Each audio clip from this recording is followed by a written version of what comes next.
मैं तुमसे एक बहुत सीधी और बहुत गहरी बात कहना चाहता हूं। तुम्हें कोई दुखी नहीं कर सकता। हां, तुमने ठीक सुना, कोई दूसरा व्यक्ति तुम्हें दुखी नहीं कर सकता, कोई परिस्थिति तुम्हें दुखी नहीं कर सकती, कोई घटना तुम्हारे भीतर दुख पैदा नहीं कर सकती, क्योंकि दुख बाहर से नहीं आता। दुख तुम्हारे भीतर पहले से मौजूद होता है और बाहर की कोई घटना केवल उसे छू देती है। तुम कहते हो उस आदमी ने मुझे दुख दिया, तुम कहते हो मेरी पत्नी ने मुझे दुख दिया, मेरे पति ने मुझे दुख दिया, मेरे माता पिता ने मुझे दुख दिया, मेरे दोस्त ने मुझे धोखा दिया, किसी ने मेरा अपमान कर दिया, किसी ने मुझे छोड़ दिया। लेकिन तुमने कभी भीतर मुड़कर यह देखने की कोशिश नहीं की कि जो चीज तुम्हें दुख दे रही है वो वास्तव में है क्या। यदि कोई तुम्हारा अपमान करता है और तुम दुखी हो जाते हो, तो अपमान शब्दों में था या तुम्हारी उस छवि में थी जो तुमने अपने बारे में बना रखी। किसी ने तुम्हें मूर्ख कहा और तुम भीतर जल उठे। जरा देखो, उस व्यक्ति के शब्द हवा में पैदा हुए और हवा में ही समाप्त हो गए, लेकिन तुम्हारे भीतर आग पैदा हो गई। वो आग उसके शब्दों से नहीं पैदा हुई, वो आग तुम्हारी उस अपेक्षा से पैदा हुई कि दुनिया तुम्हें बुद्धिमान माने, सम्मान दे, तुम्हारी प्रशंसा करे। अगर तुम्हें अपने बारे में कोई धारणा ही ना हो, अगर तुम्हें यह चिंता ही ना हो कि दूसरे तुम्हारे बारे में क्या सोचते हैं, तो कोई तुम्हारा अपमान कैसे कर सकता है। वो कुछ कहेगा और शब्द तुम्हारे कानों तक आएंगे, फिर चले जाएंगे। तुम मुस्कुरा सकते हो, तुम देख सकते हो कि वो व्यक्ति अपने भीतर कितना दुखी होगा कि उसे दूसरे को चोट पहुंचाकर अपने अहंकार को मजबूत करना पड़ रहा है, लेकिन तुम दुखी नहीं होगे। इसलिए मैं कहता हूं, दूसरे को दोष देना बंद करो। ये बहुत कठिन बात लगती है, क्योंकि दूसरे को दोष देने में अहंकार को बहुत सुविधा मिलती है। अहंकार हमेशा कहता है मैं ठीक हूं, गलती दूसरे की। अगर तुम दुखी हो तो अहंकार कहता है उसने मुझे दुखी किया। अगर तुम क्रोधित हो तो अहंकार कहता है उसने मुझे क्रोधित किया। अगर तुम ईर्ष्या में जल रहे हो तो अहंकार कहता है उसके पास वो चीज क्यों है। लेकिन कोई तुम्हारे भीतर क्रोध डाल नहीं सकता, कोई तुम्हारे भीतर ईर्ष्या डाल नहीं सकता, कोई तुम्हारे भीतर दुख डाल नहीं सकता। बाहर की घटना केवल एक चाबी की तरह है। ताला तुम्हारे भीतर है, चाबी बाहर घूमती है, दरवाजा भीतर खुलता है। और जब तुम ये समझ लेते हो, तभी पहली बार तुम्हारे जीवन में स्वतंत्रता का जन्म होता है। क्योंकि अगर तुम्हारा दुख दूसरे के हाथ में है तो तुम्हारी खुशी भी दूसरे के हाथ में होगी। अगर कोई दूसरा तुम्हें दुखी कर सकता है तो वही दूसरा तुम्हें खुश भी कर सकता है। फिर तुम एक कठपुतली हो। किसी ने मुस्कुरा दिया तो तुम खुश, किसी ने मुंह फेर लिया तो तुम दुखी, किसी ने प्रशंसा कर दी तो तुम फूल गए, किसी ने आलोचना कर दी तो तुम टूट गए, किसी ने तुम्हें प्रेम दिया तो तुम आसमान में उड़ने लगे, किसी ने प्रेम वापस ले लिया तो तुम जमीन पर गिर गए। तुम अपने भीतर नहीं जी रहे हो, तुम दूसरों की प्रतिक्रियाओं में जी रहे हो। तुम्हारा जीवन तुम्हारा नहीं रह गया है, तुम अपने जीवन की चाबी दूसरों को दे चुके हो और फिर तुम शिकायत करते हो कि लोग तुम्हें दुखी करते हैं। मैं तुमसे कहता हूं, सबसे पहले चाबी वापस ले लो। ये चाबी तुम्हारे हाथ में है, लेकिन चाबी वापस लेने का अर्थ यह नहीं है कि तुम दूसरों से लड़ना शुरू कर दो। नहीं, चाबी वापस लेने का अर्थ है अपने भीतर देखना शुरू करना। जब कोई तुम्हें चोट पहुंचाए, तुरंत प्रतिक्रिया मत देना, एक क्षण रुक जाना, केवल एक क्षण आंखें बंद कर लेना और अपने भीतर देखना कि चोट कहां लगी है। तुम पाओगे कि शब्द बाहर से आए, लेकिन चोट तुम्हारे अहंकार को लगी। किसी ने तुम्हारी किसी अपेक्षा को तोड़ा, किसी ने तुम्हारे मन में बनाई हुई कहानी को तोड़ा। तुमने सोचा था कि वो व्यक्ति तुम्हें हमेशा प्रेम करेगा, उसने नहीं किया। दुख प्रेम के समाप्त होने से कम और तुम्हारी अपेक्षा के टूटने से ज्यादा पैदा हुआ। तुमने सोचा था कि तुम्हारा बेटा तुम्हारी बात मानेगा, उसने नहीं मानी, तुम दुखी हो गए। लेकिन तुम्हारा बेटा तुम्हारी संपत्ति नहीं है, वो एक स्वतंत्र मनुष्य है। तुमने उसके ऊपर एक कहानी रख दी थी कि उसे ऐसा होना चाहिए, वैसा होना चाहिए, और जब वास्तविकता तुम्हारी कहानी के अनुसार नहीं चली तो दुख पैदा हो गया। तुमने सोचा था कि तुम्हारा मित्र तुम्हारे साथ हमेशा खड़ा रहेगा, वो किसी दूसरी दिशा में चला गया और तुम टूट गए। लेकिन टूटना उसके जाने से नहीं हुआ, टूटना उस कल्पना के टूटने से हुआ कि वो हमेशा तुम्हारे साथ रहेगा। समझने की बात यह है कि जीवन तुम्हारी कल्पनाओं के अनुसार चलने के लिए बाध्य नहीं। जीवन जीवन है, वो नदी की तरह बहता है। तुम नदी के किनारे खड़े होकर कह सकते हो कि पानी मेरी इच्छा के अनुसार बहना चाहिए, लेकिन नदी तुम्हारी बात नहीं मानेगी। तुम नदी से लड़ोगे तो थक जाओगे, तुम नदी को समझोगे तो तैरना सीख जाओगे। यही जीवन के साथ है। जीवन को बदलने की कोशिश मत करो ताकि तुम्हें दुख ना हो। अपने भीतर ऐसी जागरूकता पैदा करो कि जीवन जैसा भी आए तुम उसके साथ रह सको। दुख तब बहुत कम हो जाता है जब अपेक्षा कम होती है और जागरूकता बढ़ती है। लेकिन मन को यह बात पसंद नहीं आती। मन चाहता है कि दुनिया उसकी इच्छा के अनुसार चले।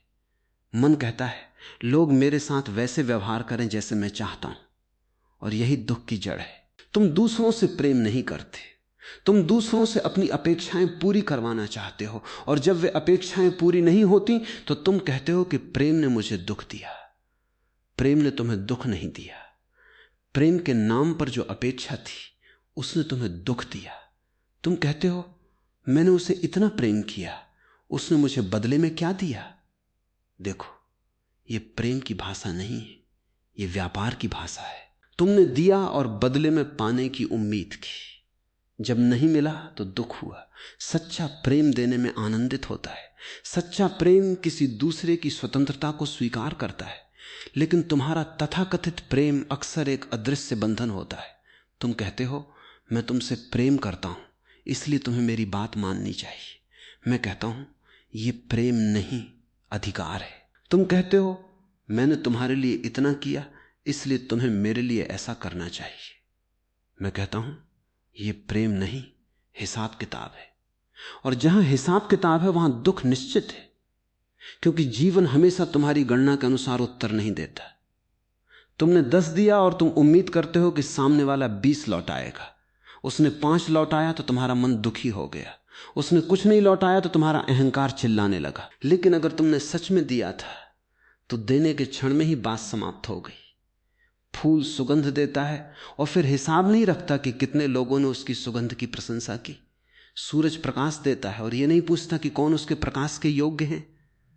नदी बहती है और यह नहीं पूछती कि कौन उसका पानी पी रहा है। प्रकृति देने में सहज है। मनुष्य देने के बाद हिसाब रखने लगता है और वही हिसाब दुख बन जाता है। इसलिए जब अगली बार कोई तुम्हें दुखी करे तो तुरंत ये मत कहना उसने मेरे साथ गलत किया। पहले अपने भीतर देखना, पूछना मेरे भीतर ऐसा क्या था जिसे चोट लगी। शायद कोई पुराना घाव था, शायद कोई पुरानी असुरक्षा थी, शायद तुम्हें बचपन से यह विश्वास दिया गया कि तुम्हें हमेशा अच्छा दिखना चाहिए, इसलिए जब किसी ने तुम्हारी आलोचना की तुम टूट गए। शायद तुम्हें बचपन से प्रेम पाने के लिए अच्छा बच्चा बनने को कहा गया, इसलिए आज भी तुम हर व्यक्ति को खुश करने की कोशिश करते हो, और जब कोई तुमसे खुश नहीं होता तो तुम्हें लगता है कि तुम में कोई कमी है। लेकिन तुम में कोई कमी नहीं है। तुमने बस एक गलत धारणा को अपने भीतर पाल लिया है। तुमने ये मान लिया है कि तुम्हारी कीमत दूसरों की स्वीकृति पर निर्भर है। यही सबसे बड़ा दुख है। जिस दिन तुम समझ जाओगे कि तुम्हारी कीमत किसी की प्रशंसा से नहीं बढ़ती और किसी की निंदा से कम नहीं होती, उसी दिन तुम भीतर से स्वतंत्र होने लगोगे। तब कोई तुम्हें गाली देगा और तुम देखोगे कि शब्द आए और चले गए। कोई तुम्हारी प्रशंसा करेगा और तुम देखोगे कि शब्द आए और चले गए। तुम दोनों के बीच एक दूरी बना लोगे। यह दूरी उदासीनता नहीं है, यह जागरूकता है। तुम पत्थर नहीं बन रहे हो, तुम अधिक जीवित हो रहे हो। तुम भावनाओं को दबा नहीं रहे हो, तुम उन्हें देख रहे हो। और जो व्यक्ति अपनी भावनाओं को देख सकता है वो धीरे धीरे उनसे मुक्त होने लगता है। याद रखो, जिसे तुम देख सकते हो तुम वो नहीं हो। तुम क्रोध को देख सकते हो, इसलिए तुम क्रोध नहीं हो। तुम दुख को देख सकते हो, इसलिए तुम दुख नहीं हो। तुम ईर्ष्या को देख सकते हो, इसलिए तुम ईर्ष्या नहीं हो। तुम अपने भीतर उठते हुए विचारों को देख सकते हो, इसलिए तुम विचार भी नहीं हो। तुम वो चेतना हो जो इन सबको देख रही है। बस यही स्मरण तुम्हारे जीवन को बदल सकता है। जब दुख उठे उससे भागना मत, उसे दबाना मत, किसी और पर फेंकना मत। उसके साथ बैठो, उसे देखो, पूछो, दुख तू आया कहां से है। शायद पहले तुम्हें उत्तर न मिले, कोई बात नहीं, केवल देखते रहो। जैसे अंधेरे कमरे में दीपक जला दिया जाए, वैसे ही जागरूकता धीरे धीरे भीतर के रहस्यों को प्रकाशित करती है। तुम पाओगे कि तुम्हारा दुख किसी व्यक्ति का नाम नहीं है। तुम्हारा दुख तुम्हारी अपेक्षाओं का नाम है, तुम्हारे डर का नाम है, तुम्हारे अहंकार का नाम है, तुम्हारी अधूरी इच्छाओं का नाम है, तुम्हारी उस आदत का नाम है जिसमें तुम चाहते हो कि वास्तविकता तुम्हारी कल्पना के अनुसार चले। और जिस दिन तुम वास्तविकता को स्वीकार करना सीखते हो, उसी दिन तुम्हारे भीतर एक नया द्वार खुलता है। स्वीकार करना हारना नहीं है, स्वीकार करना जीवन को उसकी पूरी वास्तविकता में देखना है। यदि कोई चला गया है तो देखो कि वो चला गया है। यदि कोई तुम्हें प्रेम नहीं करता तो देखो कि वो प्रेम नहीं करता। यदि किसी ने तुम्हारा अपमान किया तो देखो कि उसने अपमान किया। तथ्य को तथ्य की तरह देखो, उसके ऊपर अपनी हजारों कहानियां मत बनाओ। घटना छोटी होती है, कहानी बड़ी होती है। किसी ने एक वाक्य कहा, तुमने उसके ऊपर 100 वाक्य अपने मन में बना लिए। किसी ने तुम्हें छोड़ दिया, घटना एक बार हुई, लेकिन तुमने उसे 1000 बार अपने भीतर दोहराया। यही मन की चाल है। वो पुराने दुख को पकड़कर बार बार चबाता रहता है। और फिर तुम कहते हो कि दुनिया मुझे दुख देती है। दुनिया ने तुम्हें एक बार चोट पहुंचाई थी, तुम खुद को रोज चोट पहुंचा रहे हो। इस बात को देखना बहुत क्रांतिकारी है। जब तुम देखोगे कि तुम स्वयं अपने दुख को पकड़े हुए हो, तभी तुम उसे छोड़ सकते हो। कोई दूसरा तुम्हारे हाथ से दुख छीन नहीं सकता। तुम्हें स्वयं अपनी मुट्ठी खोलनी होगी, और मुट्ठी खोलने का पहला कदम है दूसरे को दोष देना बंद करना और अपने भीतर देखना शुरू करना। आज से जब भी तुम दुखी हो, किसी को दोष मत देना। कमरे में अकेले बैठ जाना और स्वयं से कहना, ठीक है, दुख आया है, मैं इसे देखूंगा। न उससे लड़ना, न उसे सजाना, न उसके बारे में कहानी बनाना, केवल देखना, क्योंकि देखने में ही परिवर्तन छिपा है। धीरे धीरे तुम पाओगे कि जो दुख बहुत बड़ा लगता था, वो तुम्हारे देखने मात्र से छोटा होने लगा है। और एक दिन तुम्हें अनुभव होगा कि दुख आया था, लेकिन तुम दुख नहीं बने। तुमने उसे देखा और वो गुजर गया। जैसे आकाश में बादल आता है और चला जाता है, वैसे ही दुख भी आता है और चला जाता है। आकाश बादल नहीं बनता। तुम्हारी चेतना भी दुख नहीं है। तुम आकाश हो और तुम्हारे भीतर भावनाओं के बादल आते जाते हैं। इस सत्य को पहचानना ही भीतर की स्वतंत्रता की शुरुआत है। और याद रखना, मैं तुमसे यह नहीं कह रहा कि जीवन में कभी दुख नहीं आएगा। दुख आएगा, मृत्यु आएगी, बिछड़ना आएगा, असफलता आएगी, आलोचना आएगी, बीमारी और परिवर्तन आएंगे। जीवन में बहुत कुछ तुम्हारी इच्छा के विरुद्ध होगा, लेकिन मैं तुम्हें एक ऐसी संभावना बता रहा हूं कि इन सब के बीच भी तुम्हारे भीतर एक स्थान ऐसा हो सकता है जिसे कोई छू न सके। बाहर तूफान हो और भीतर एक शांत केंद्र हो। बाहर लोग कुछ भी कहें और भीतर तुम्हारी जागरूकता शांत रहे। बाहर जीवन बदलता रहे और भीतर तुम्हारा साक्षी बना रहे। यही स्वतंत्रता है, यही ध्यान का आरंभ है। और जब तुम इस साक्षी को पहचानना शुरू करते हो, तब तुम्हें धीरे धीरे समझ में आता है कि तुम्हारी सबसे बड़ी समस्या दूसरे लोग नहीं थे। तुम्हारी सबसे बड़ी समस्या यह थी कि तुमने अपनी आंतरिक दुनिया की जिम्मेदारी दूसरों को दे रखी थी। अब जिम्मेदारी वापस लो, अपने दुख की जिम्मेदारी लो, क्योंकि उसी के साथ अपनी खुशी की जिम्मेदारी भी वापस आएगी। जब तुम ये स्वीकार कर लेते हो कि कोई तुम्हें दुखी नहीं कर सकता, तब तुम ये भी देखना शुरू करते हो कि कोई तुम्हें खुश भी नहीं कर सकता। खुशी भी भीतर से उठती है, और जिस दिन तुम भीतर के उस स्रोत तक पहुंच जाओगे, उस दिन तुम्हें किसी व्यक्ति, किसी परिस्थिति, किसी प्रशंसा, किसी सफलता की जरूरत नहीं होगी कि तुम कह सको, मैं ठीक हूं, मैं जीवित हूं, मैं आनंदित हूं। तब तुम्हारा आनंद किसी कारण पर निर्भर नहीं होगा। लेकिन उस आनंद तक पहुंचने से पहले तुम्हें अपने दुख को समझना होगा, क्योंकि दुख तुम्हारा शत्रु नहीं है। दुख तुम्हारा संदेश वाहक है। वो तुम्हें बताने आया है कि भीतर कहीं तुमने किसी चीज को बहुत कसकर पकड़ रखा है। उसे देखो, उसे समझो, और शायद इसी देखने से तुम्हारे भीतर वो द्वार खुल जाएं जिसके दूसरी तरफ वो शांति है जिसे तुम वर्षों से बाहर खोज रहे हो। अब जरा और भीतर चलो, क्योंकि केवल इतना समझ लेना कि दुख बाहर से नहीं आता पर्याप्त नहीं है।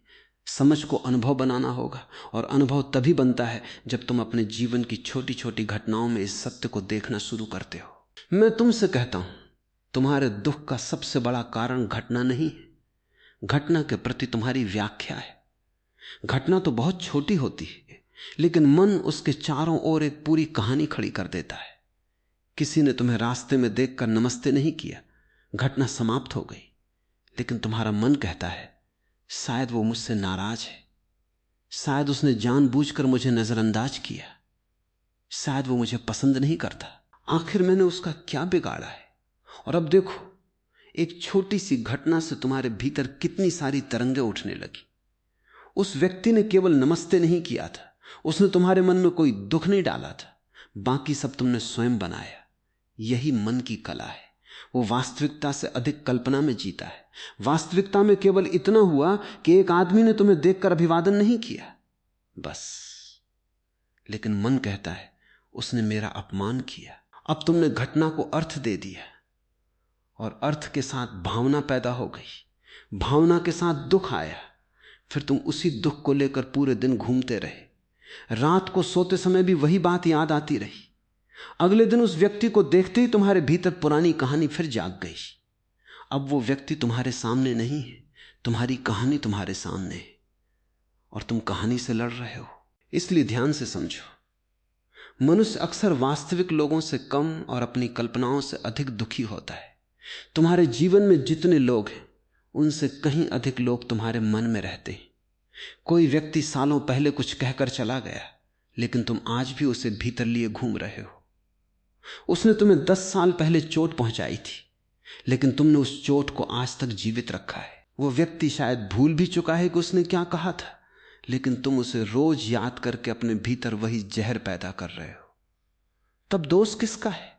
मैं ये नहीं कहता कि उसने सही किया था, संभव है उसने गलत किया हो, संभव है उसने तुम्हारे साथ अन्याय किया हो, संभव है उसने तुम्हें धोखा दिया हो, लेकिन उसके गलत होने का अर्थ यह नहीं कि तुम्हें जीवन भर दुखी रहना पड़ेगा। उसका कर्म उसका था, लेकिन उस घटना को अपने भीतर कितने वर्षों तक रखना है, यह तुम्हारा चुनाव है। यही स्वतंत्रता है। तुम अतीत को बदल नहीं सकते, लेकिन अतीत के साथ अपने संबंध को बदल सकते हो, और यही मनुष्य की सबसे बड़ी संभावना है। तुम कहते हो मैं उसे माफ नहीं कर सकता, मैं कहता हूं तुम्हें उसे माफ करने की भी जरूरत नहीं है, अगर माफी केवल एक और मानसिक प्रयास बन जाए। पहले यह देखो कि तुमने उसे अपने भीतर क्यों पकड़ रखा है। तुम उसे पकड़े हुए हो और सोचते हो कि तुम उसे सजा दे रहे हो, लेकिन सच यह है कि तुम स्वयं को सजा दे रहे हो। किसी के प्रति घृणा रखना ऐसा है जैसे तुम अपने हाथ में अंगारा पकड़कर इंतजार करो कि दूसरा जल जाएगा। तुम जलते हो, दूसरा शायद कुछ जानता भी नहीं। तुम रात में करवट बदलते हो, तुम्हारा रक्तचाप बढ़ता है, तुम्हारा मन अशांत होता है, तुम्हारी नींद खराब होती है, और जिसे तुम दोष दे रहे हो वो शायद आराम से सो रहा है। इसलिए घृणा से मुक्त होना दूसरे के लिए उपकार नहीं है, यह स्वयं पर करुणा है। लेकिन मैं तुम्हें यह भी नहीं कहता कि जाकर उस व्यक्ति से प्रेम करने लगो, नहीं। केवल इतना पर्याप्त है कि तुम अपने भीतर उस घटना की पकड़ को देखो और धीरे धीरे उसे छोड़ दो। छोड़ना कोई जबरदस्ती की क्रिया नहीं है। जब तुम समझ जाते हो कि पकड़ना तुम्हें दुख दे रहा है, पकड़ अपने आप ढीली होने लगती है। एक बच्चा जलते हुए दीपक को छूता है, उसे गर्मी महसूस होती है, और अगली बार हाथ पीछे खींच लेता है। उसे कोई उपदेश नहीं देना पड़ता, अनुभव ने उसे सिखा दिया। वैसे ही जब तुम देख लेते हो कि क्रोध तुम्हें ही जला रहा है, तो क्रोध को पकड़कर रखना कठिन हो जाता है। जब तुम देख लेते हो कि ईर्ष्या तुम्हें भीतर से खा रही है, तो ईर्ष्या को पालना कठिन हो जाता है। जब तुम देख लेते हो कि दूसरों की स्वीकृति पर निर्भर रहना तुम्हें गुलाम बना रहा है, तो तुम धीरे धीरे दूसरों की स्वीकृति से बाहर आने लगते हो। लेकिन समस्या यह है कि तुम देखना नहीं चाहते। तुम अपने दुख को भी अपनी पहचान बना लेते हो। तुम कहते हो मैं बहुत दुखी हूं। मैं पूछता हूं कौन दुखी है? क्या तुमने कभी यह प्रश्न पूछा है? मैं दुखी हूं। यह वाक्य सुनने में साधारण है, लेकिन ध्यान में बहुत गहरा है। अगर तुम कहते हो मैं दुखी हूं, तो दुख और तुम एक हो गए। अब दुख तुम्हारी पहचान बन गया। लेकिन अगर तुम कहो मेरे भीतर दुख उठ रहा है, तो अचानक दूरी पैदा होती है। अब तुम दुख को देख सकते हो, और यही दूरी ध्यान का पहला प्रकाश है।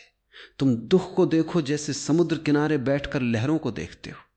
लहरें उठती हैं, गिरती हैं, फिर उठती हैं। क्या समुद्र हर लहर के साथ दुखी होता है? नहीं। तुमने कभी समुद्र को यह कहते सुना कि आज लहर बहुत बड़ी थी इसलिए मैं परेशान हूं? समुद्र लहरों को स्वीकार करता है। तुम्हारे भीतर भी विचार और भावनाएं लहरों की तरह हैं। कभी खुशी की लहर, कभी दुख की लहर, कभी प्रेम की लहर, कभी घृणा की लहर, कभी आशा, कभी निराशा। तुम इन लहरों को अपना स्वरूप समझ लेते हो और इसलिए हर लहर तुम्हें हिला देती है।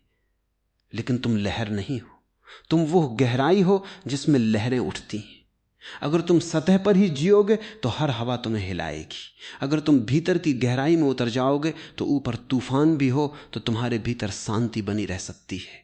यही ध्यान का रहस्य है। ध्यान का अर्थ यह नहीं कि तुम आंखें बंद करके किसी विशेष मुद्रा में बैठ जाओ और मन को जबरदस्ती शांत कर दो।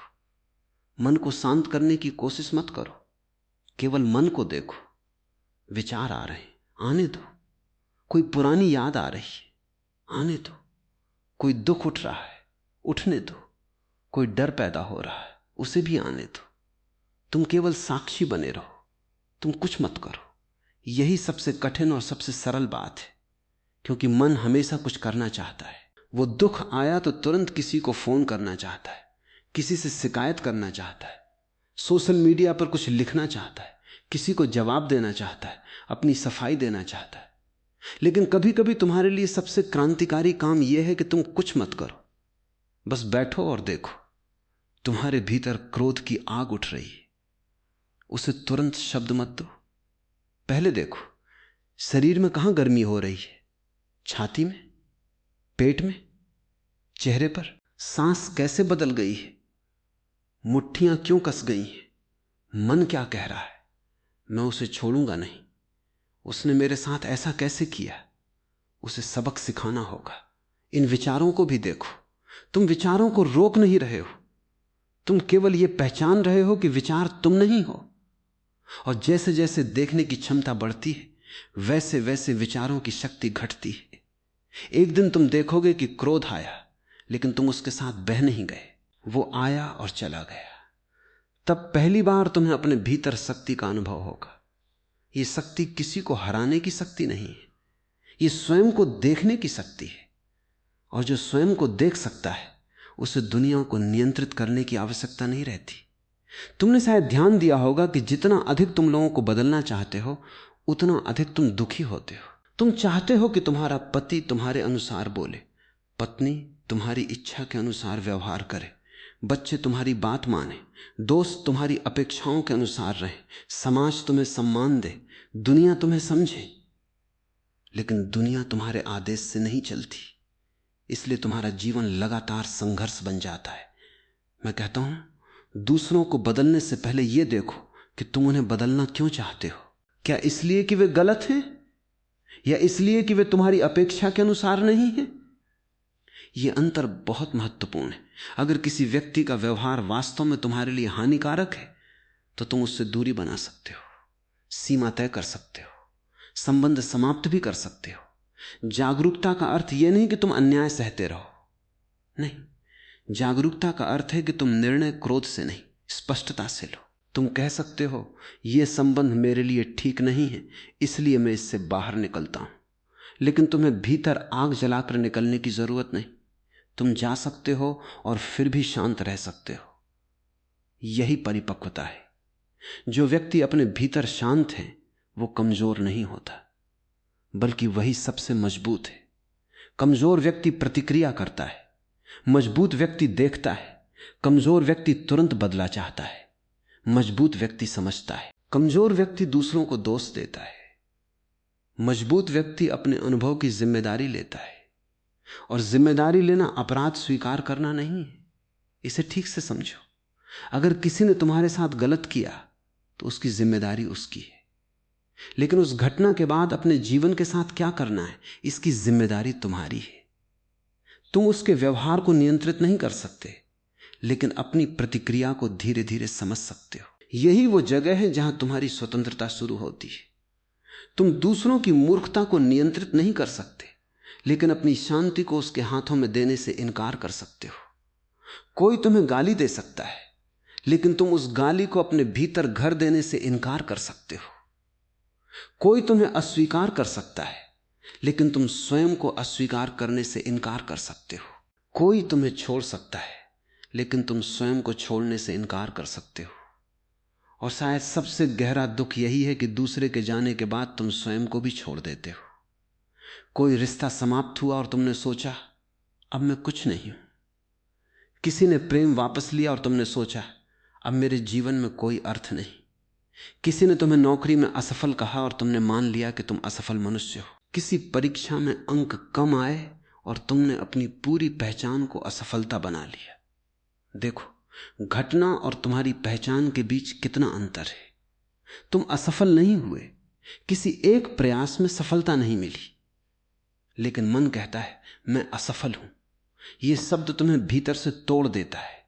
तुम्हें घटना को अपने अस्तित्व से अलग रखना सीखना होगा।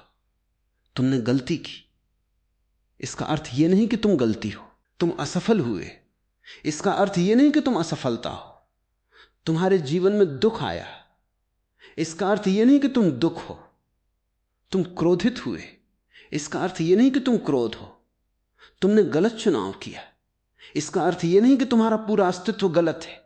यह अंतर समझना बहुत आवश्यक है, क्योंकि जब तुम अपनी किसी अवस्था को अपनी पहचान बना लेते हो, तब उससे बाहर निकलना कठिन हो जाता है। अगर तुम कहते हो मैं क्रोधी आदमी हूं, तो तुम क्रोध को पकड़ लेते हो।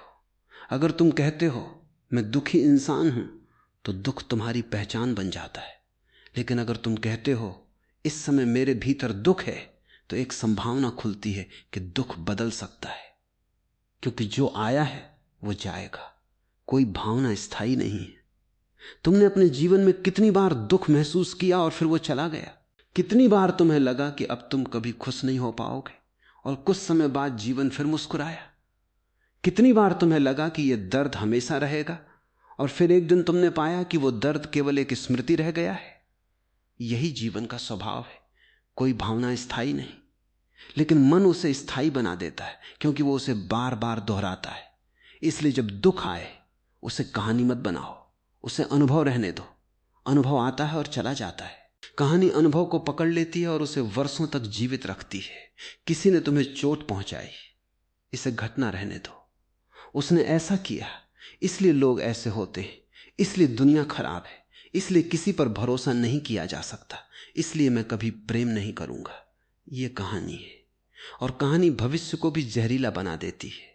एक व्यक्ति ने तुम्हें धोखा दिया और तुमने पूरे संसार पर अविश्वास कर दिया। एक संबंध टूटा और तुमने प्रेम को ही दोषी मान लिया। एक मित्र ने विश्वास तोड़ा और तुमने तय कर लिया कि अब किसी पर भरोसा नहीं करेंगे। ये बुद्धिमानी नहीं है, ये पुराने दुख को भविष्य की आंखों पर चश्मा बना देना है। फिर तुम हर नए व्यक्ति को पुराने व्यक्ति की तरह देखने लगते हो।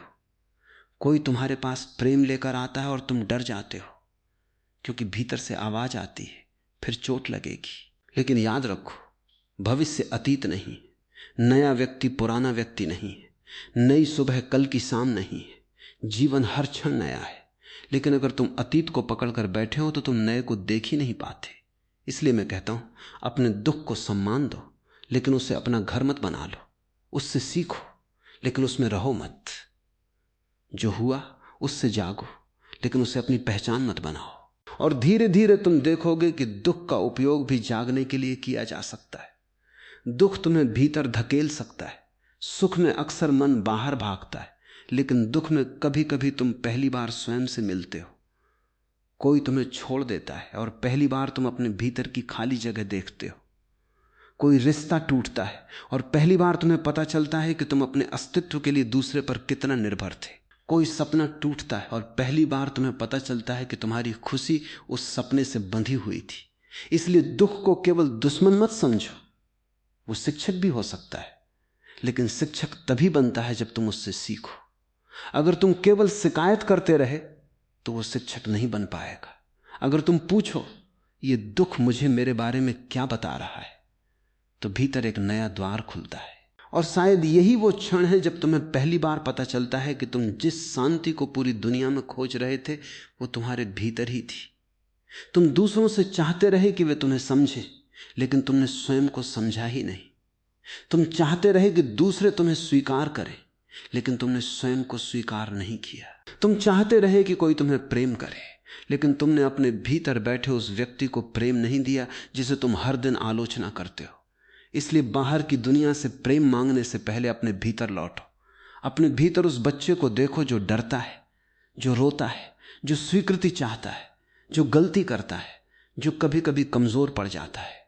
उसे दोष मत दो, उसके साथ बैठो, उसे समझो, और तब तुम्हें धीरे धीरे पता चलेगा कि आत्म स्वीकृति कोई अहंकार नहीं है। आत्म स्वीकृति का अर्थ है जो हूं उसे पहले देखना, फिर समझना, और फिर उसी समझ से परिवर्तन को जन्म देना। जब तुम स्वयं के साथ युद्ध बंद करते हो, तब बाहर की दुनिया के साथ भी तुम्हारा युद्ध कम होने लगता है, क्योंकि जो भीतर संघर्ष में है वही बाहर संघर्ष खोजता है। जो भीतर शांत है वो बाहर भी अनावश्यक युद्ध नहीं खोजता। इसलिए अपने दुख को दबाना मत, उसे समझो। अपने क्रोध को पाप मत बनाओ, उसे देखो। अपनी ईर्ष्या से घृणा मत करो, उसे समझो। अपने डर से भागो मत, उसके साथ बैठो, क्योंकि जो कुछ भी तुम दबाते हो वो भीतर अंधेरे में बढ़ता है, और जिसे तुम प्रकाश में ले आते हो उसकी शक्ति धीरे धीरे समाप्त होने लगती है। यही साक्षी होने की कला है। तुम अपने भीतर दीपक जलाओ, दूसरों के हाथ में अपनी खुशी की चाबी मत रखो, क्योंकि जिस दिन तुमने ये चाबी वापस ले ली, उसी दिन तुम्हारे भीतर एक ऐसी स्वतंत्रता जन्म लेगी जिसे कोई व्यक्ति, कोई परिस्थिति और कोई घटना तुमसे छीन नहीं सकेगी। लेकिन अभी तुम्हें एक और गहरी बात समझनी है। यदि दुख भीतर पैदा होता है तो भीतर कौन सी चीज उसे जन्म देती है? कौन सा मनोविज्ञान, कौन सी इच्छा, कौन सी अपेक्षा, कौन सा अहंकार बार बार तुम्हें उसी पीड़ा में ले जाता है? जब तक उस जड़ को नहीं देखा जाएगा तब तक शाखाएं काटते रहने से कुछ नहीं होगा। और इसी जड़ की ओर अब हमें और गहराई से देखना है, क्योंकि शायद तुम्हारे दुख की जड़ किसी दूसरे व्यक्ति में नहीं, बल्कि उस मैं में छिपी है जिसे तुमने वर्षों से सच मान रखा है। अब उस जड़ की ओर चलो जहां तुम्हारे दुख का वास्तविक बीज छिपा है। बाहर की घटनाएं तो केवल अवसर हैं, परिस्थितियां हैं, बहाने हैं। वास्तविक खेल भीतर चलता है। तुमने अब तक अपने जीवन में बहुत बार कहा है कि मुझे उसने दुख दिया, लेकिन शायद तुमने कभी यह नहीं पूछा कि मेरे भीतर ऐसा क्या है जिसे कोई छू देता है और मैं टूट जाता हूं। यही प्रश्न तुम्हें भीतर ले जाएगा, और भीतर जाने के लिए तुम्हें अपने उस मैं को देखना होगा जिसे तुमने अपना अस्तित्व समझ लिया है। तुम कहते हो मैं कौन हूं, और तुरंत तुम्हारा मन तुम्हें कई उत्तर देने लगता है। मैं पुरुष हूं, मैं स्त्री हूं, मैं अमीर हूं, मैं गरीब हूं, मैं सफल हूं, मैं असफल हूं, मैं किसी का पति हूं, किसी की पत्नी हूं, किसी का पिता हूं, किसी की मां हूं, मैं ये हूं, मैं वो हूं। लेकिन जरा ठहरो और देखो, ये सब तुम्हारे बारे में जानकारियां हैं, तुम्हारा वास्तविक अस्तित्व नहीं। तुम्हारा नाम बदल सकता है, शरीर बदल सकता है, विचार बदल सकते हैं, रिश्ते बदल सकते हैं, सफलता और असफलता बदल सकती है, लेकिन तुम्हारे भीतर कुछ ऐसा है जो इन सब बदलावों को देखता रहता है। उसी को पहचानना है, क्योंकि जब तक तुम अपने बारे में बनाई हुई झूठी पहचान से चिपके रहोगे तब तक दुनिया का हर स्पर्श तुम्हें हिलाता रहेगा। किसी ने तुम्हारी पहचान को स्वीकार किया तो तुम प्रसन्न, किसी ने उसे चुनौती दी तो तुम दुखी। किसी ने कहा कि तुम अच्छे हो तो तुम्हारा अहंकार फूल गया, किसी ने कहा कि तुम गलत हो तो तुम भीतर से जलने लगे। ध्यान से देखो, तुम्हें शब्दों से दुख नहीं हुआ, तुम्हें अपने बनाए हुए मैं के टूटने का डर हुआ। यही अहंकार की सबसे गहरी चाल है। अहंकार कोई बहुत बड़ी चीज नहीं है। अहंकार केवल तुम्हारे बारे में बनाई गई धारणाओं का संग्रह है। तुमने अपने बारे में एक कहानी बनाई है और चाहते हो कि पूरी दुनिया उस कहानी पर विश्वास करे। कोई उस कहानी में थोड़ा सा भी परिवर्तन करने की कोशिश करता है तो तुम बेचैन हो जाते हो। तुम कहते हो मैं ऐसा व्यक्ति हूं, लेकिन अगर कोई कह दे नहीं तुम ऐसे नहीं हो तो तुम्हें चोट लग जाती है। क्यों? क्योंकि तुम्हें अपने भीतर कोई निश्चित केंद्र नहीं मिला, इसलिए तुम दूसरों की आंखों में अपनी तस्वीर खोजते रहते हो। दूसरे तुम्हें जैसा देखते हैं तुम वैसा ही अपने बारे में महसूस करने लगते हो। यही कारण है कि प्रशंसा तुम्हें सुख देती है और आलोचना दुख। दोनों में तुम्हारा अपना कोई अनुभव नहीं, तुम दूसरे की आंखों से खुद को देख रहे हो। अगर कोई तुम्हें सुंदर कहता है तो तुम सुंदर हो जाते हो, अगर कोई तुम्हें कुरूप कहता है तो तुम दुखी हो जाते हो। लेकिन दोनों ही केवल दूसरे के शब्द हैं। तुम्हारी वास्तविकता इन शब्दों से बड़ी है। यदि तुमने अपने भीतर स्वयं को देख लिया तो किसी की प्रशंसा तुम्हें बढ़ाएगी नहीं और किसी की निंदा तुम्हें घटाएगी नहीं। तब तुम पहली बार स्वतंत्र होगे। यह स्वतंत्रता दूसरों के विरुद्ध नहीं है, यह स्वतंत्रता दूसरों से मुक्त होने की स्वतंत्रता है। तुम दूसरों से भागोगे नहीं, लेकिन उनकी राय के गुलाम भी नहीं रहोगे। तुम प्रेम करोगे, लेकिन प्रेम में स्वयं को खोओगे नहीं। तुम संबंधों में रहोगे, लेकिन संबंधों को अपनी आत्मा की कीमत पर नहीं पकड़ोगे।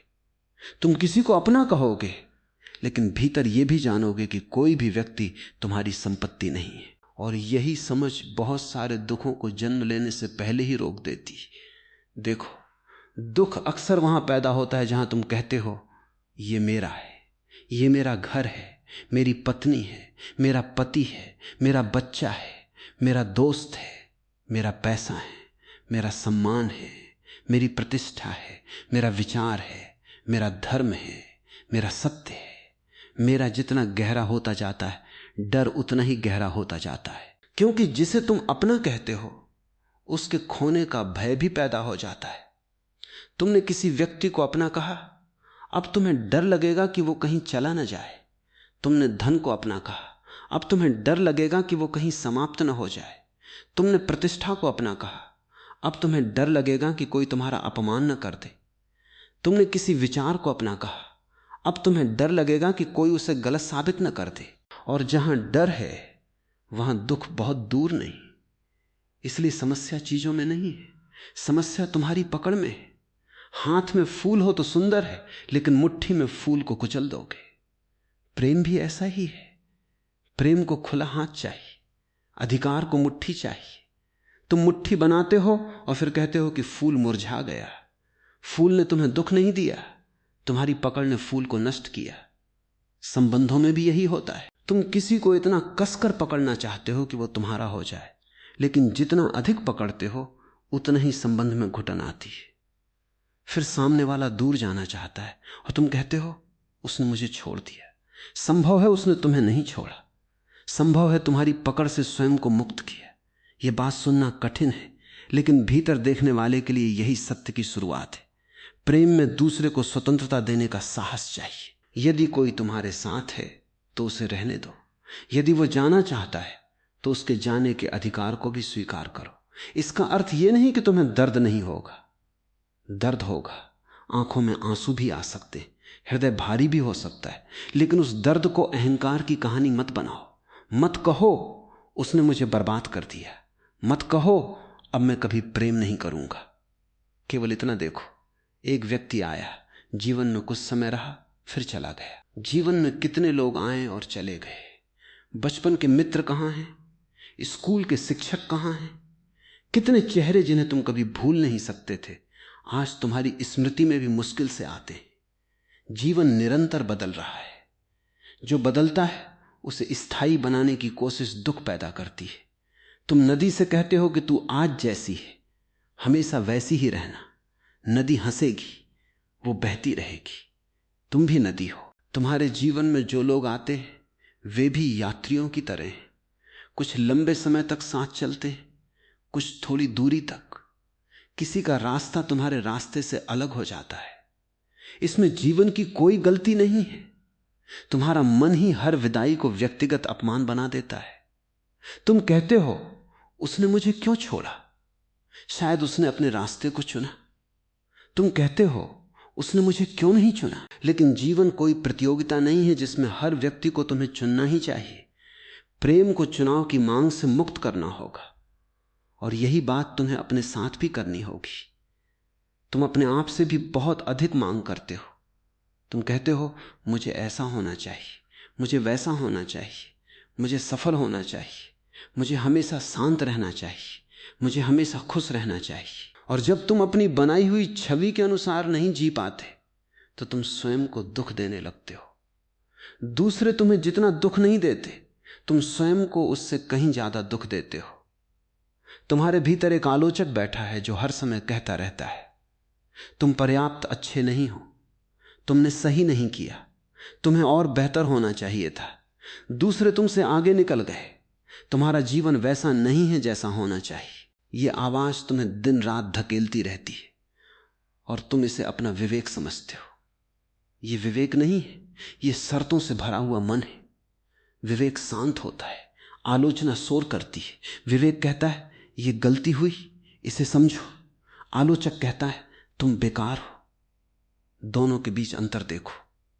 गलती तुम्हारे कर्म में हो सकती है, लेकिन तुम्हारे अस्तित्व को गलती मत बना देना। यदि तुमने गलत किया है तो उसे स्वीकार करो, उससे सीखो, आवश्यकता हो तो क्षमा मांगो और आगे बढ़ो। लेकिन अपने सिर पर पूरी जिंदगी अपराध का बोझ मत रखो। अतीत को बार बार दोहराना पश्चाताप नहीं है। कई बार यह अहंकार का एक और रूप है। तुम सोचते हो कि बार बार दुखी होकर तुम अपने पुराने कर्म की भरपाई कर रहे हो। नहीं, यदि गलती हुई है तो जागो। जागना ही सबसे बड़ी भरपाई है। वही गलती दोबारा मत करो। किसी को चोट पहुंचाई है तो समझो कि तुम्हारे भीतर कौन सी अंधता थी जिसने चोट पहुंचाई। उसे देखो और फिर जीवन को नई दिशा दो।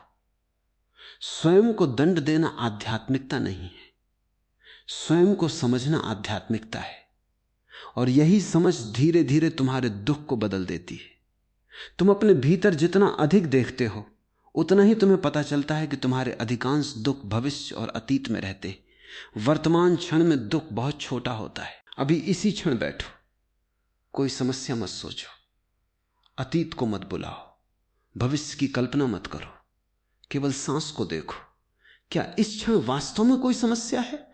इस क्षण सांस चल रही, शरीर बैठा है, जीवन उपस्थित है, लेकिन मन तुरंत कहेगा कल क्या होगा, उसने मेरे साथ क्या किया, मेरे भविष्य का क्या होगा, मेरी नौकरी, मेरा संबंध, मेरा पैसा, मेरी प्रतिष्ठा। और तुम वर्तमान से निकलकर कल्पना में चले गए। ध्यान का अर्थ है वापस आना, सांस में लौटना, शरीर में लौटना, इस क्षण में लौटना। क्योंकि वर्तमान में जीवन है और बाकी सब स्मृति या कल्पना है। अतीत अब अस्तित्व में नहीं है, वो केवल स्मृति है। भविष्य अभी आया नहीं, वो केवल कल्पना है। लेकिन तुम्हारा मन इन्हीं दोनों के बीच झूलता रहता है और वर्तमान को खो देता है। फिर तुम कहते हो मैं दुखी हूं। मैं कहता हूं शायद तुम वर्तमान में हो ही नहीं। तुम या तो उस व्यक्ति के साथ हो जिसने तुम्हें 10 साल पहले चोट पहुंचाई, या उस व्यक्ति के साथ जिसकी कल्पना है कि वो कल तुम्हें चोट पहुंचाएगा। अभी जो व्यक्ति तुम्हारे सामने है वो अक्सर तुम्हारे मन की कहानी से ढका हुआ है। इसलिए ध्यान से देखो। तुम अपने अनुभव को सीधे नहीं देखते, तुम उसे विचारों के पर्दे से देखते हो। किसी ने तुम्हें देखा और तुमने अर्थ बना लिया, किसी ने चुप्पी साधी और तुमने अर्थ बना लिया, किसी ने फोन नहीं उठाया और तुमने अर्थ बना लिया, किसी ने देर से जवाब दिया और तुमने अर्थ बना लिया, किसी ने तुम्हें किसी दूसरे के साथ देखा और तुमने अर्थ बना लिया। और फिर तुम अपने ही अर्थों से लड़ते रहते हो। यही मन का संसार है। इसलिए कभी कभी तथ्य और कहानी को अलग करो। तथ्य क्या है? उसने फोन नहीं उठाया, बस। कहानी क्या है? वो मुझसे नाराज है, वो मुझे नजरअंदाज कर रहा है, उसे मेरी परवाह नहीं, जरूर किसी और से बात कर रहा होगा। देखो कहानी कितनी बड़ी हो गई और दुख कहानी से आया। यदि तुम तथ्य पर रह सको तो जीवन बहुत सरल हो जाता है। लेकिन मन को सरलता पसंद नहीं। मन को नाटक चाहिए, उसे अतीत चाहिए, भविष्य चाहिए, तुलना चाहिए, शिकायत चाहिए। क्योंकि जब मन व्यस्त रहता है तब तुम्हें अपने भीतर की खाली जगह दिखाई नहीं देती और उस खाली जगह से मन डरता है। लेकिन मैं कहता हूं उसी खाली जगह में तुम्हारी असली शांति छिपी है। तुम खाली होने से डरते हो क्योंकि तुम्हें लगता है कि खाली होने का अर्थ कुछ नहीं होना है।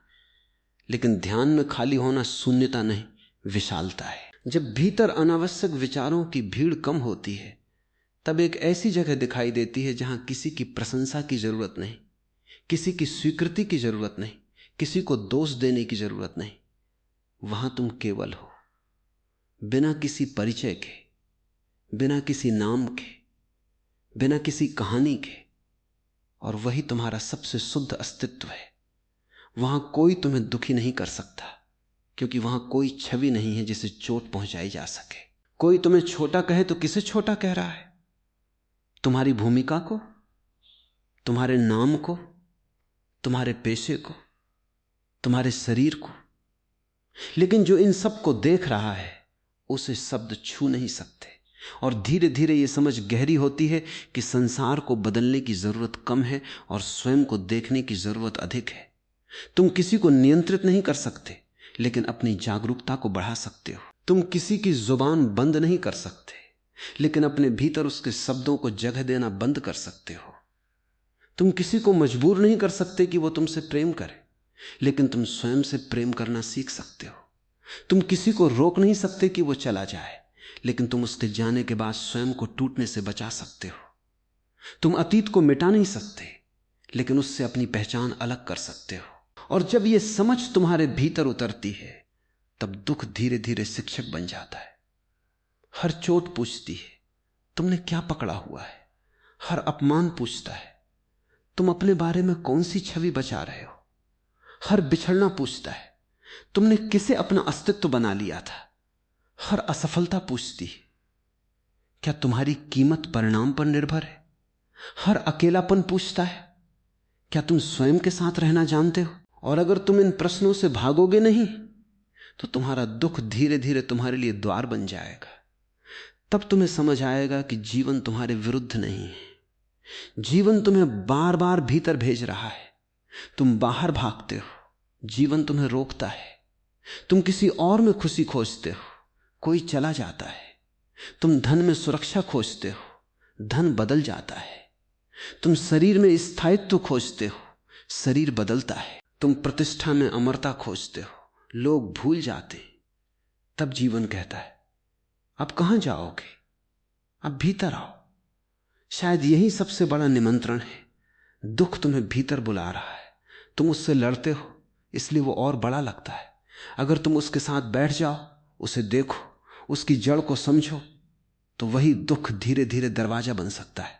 इसलिए अगली बार जब तुम्हारे भीतर दर्द उठे, तुरंत उससे छुटकारा पाने की कोशिश मत करना, उसके पास बैठना। जैसे कोई मां अपने रोते हुए बच्चे के पास बैठती है, बच्चे से नहीं कहती चुप हो जाओ, रोना बंद करो। वो उसे गोद में लेती है और कहती है रो लो। उसी तरह अपने दुख से कहो आओ मैं तुम्हें देखता हूं। और जब तुम दुख को बिना भागे देखोगे, तब एक दिन तुम्हें उसके पीछे छिपा हुआ भय दिखाई देगा। भय के पीछे इच्छा दिखाई देगी, इच्छा के पीछे पकड़ दिखाई देगी, पकड़ के पीछे अहंकार दिखाई देगा, और अहंकार के पीछे एक गहरी गलतफहमी दिखाई देगी कि मैं अलग हूं, मुझे सुरक्षित रहना है, मुझे सब कुछ अपने अनुसार चाहिए। उस गलतफहमी को देखना ही मुक्ति की शुरुआत है। क्योंकि जब पकड़ ढीली होती है तो दुख की जड़ भी ढीली होती है। और जब तुम जीवन को पकड़ने के बजाय उसके साथ बहना सीखते हो, तब पहली बार तुम्हें उस स्वतंत्रता का स्वाद मिलता है जिसे तुम वर्षों से बाहर खोजते रहे हो। लेकिन अभी एक अंतिम गांठ बाकी है, तुम्हारी इच्छाओं की, तुम्हारी अपेक्षाओं की, उस निरंतर मांग की कि जीवन तुम्हें कुछ देता रहे ताकि तुम खुश रह सको। जब तक तुम खुशी को किसी शर्त से बांधे रखोगे, तब तक दुख तुम्हारे दरवाजे पर आता रहेगा। इसलिए अब हमें उस शर्तहीन आनंद की ओर जाना होगा जहां खुशी किसी व्यक्ति, वस्तु या परिस्थिति की मोहताज नहीं रहती। अब हम उस जगह के और करीब आ गए हैं जहां से तुम्हारे दुख की पूरी कहानी शुरू होती है। तुम्हारी इच्छाएं, तुम्हारी अपेक्षाएं और तुम्हारी ये धारणा कि जब तक जीवन तुम्हारी इच्छा के अनुसार नहीं होगा, तब तक तुम खुश नहीं हो सकते। जरा अपने जीवन को देखो, तुमने अपनी खुशी को कितनी सारी शर्तों से बांध रखा है।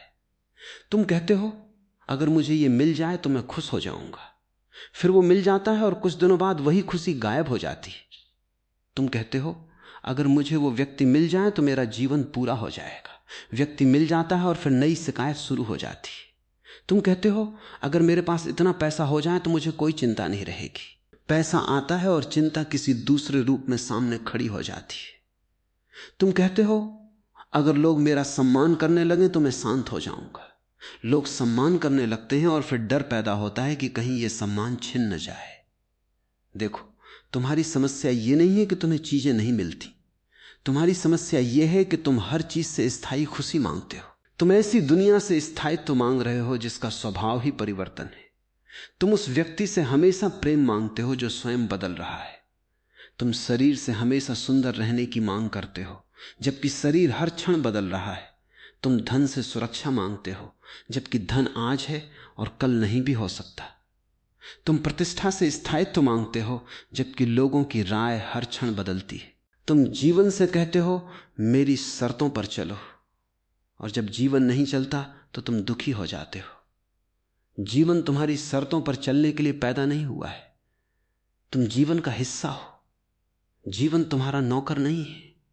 यह बात जितनी जल्दी समझ आ जाए उतना अच्छा, क्योंकि स्वीकार करने का अर्थ यह नहीं कि तुम महत्वाकांक्षा छोड़ दो, इसका अर्थ यह नहीं कि तुम कुछ करना बंद कर दो। इसका अर्थ केवल इतना है कि तुम परिणाम को अपनी आत्मा की शर्त मत बनाओ। तुम काम करो, पूरी ऊर्जा से करो, पूरी सुंदरता से करो, लेकिन अपने आनंद को परिणाम के हाथों मत बेचो। यदि सफलता मिले तो उसका स्वागत करो, असफलता मिले तो उससे सीखो, लेकिन दोनों में अपनी पहचान मत खो। क्योंकि अगर सफलता तुम्हें ऊपर उठाती है और असफलता तुम्हें जमीन पर पटक देती है, तो तुम अभी भी बाहर की चीजों के हाथ में हो।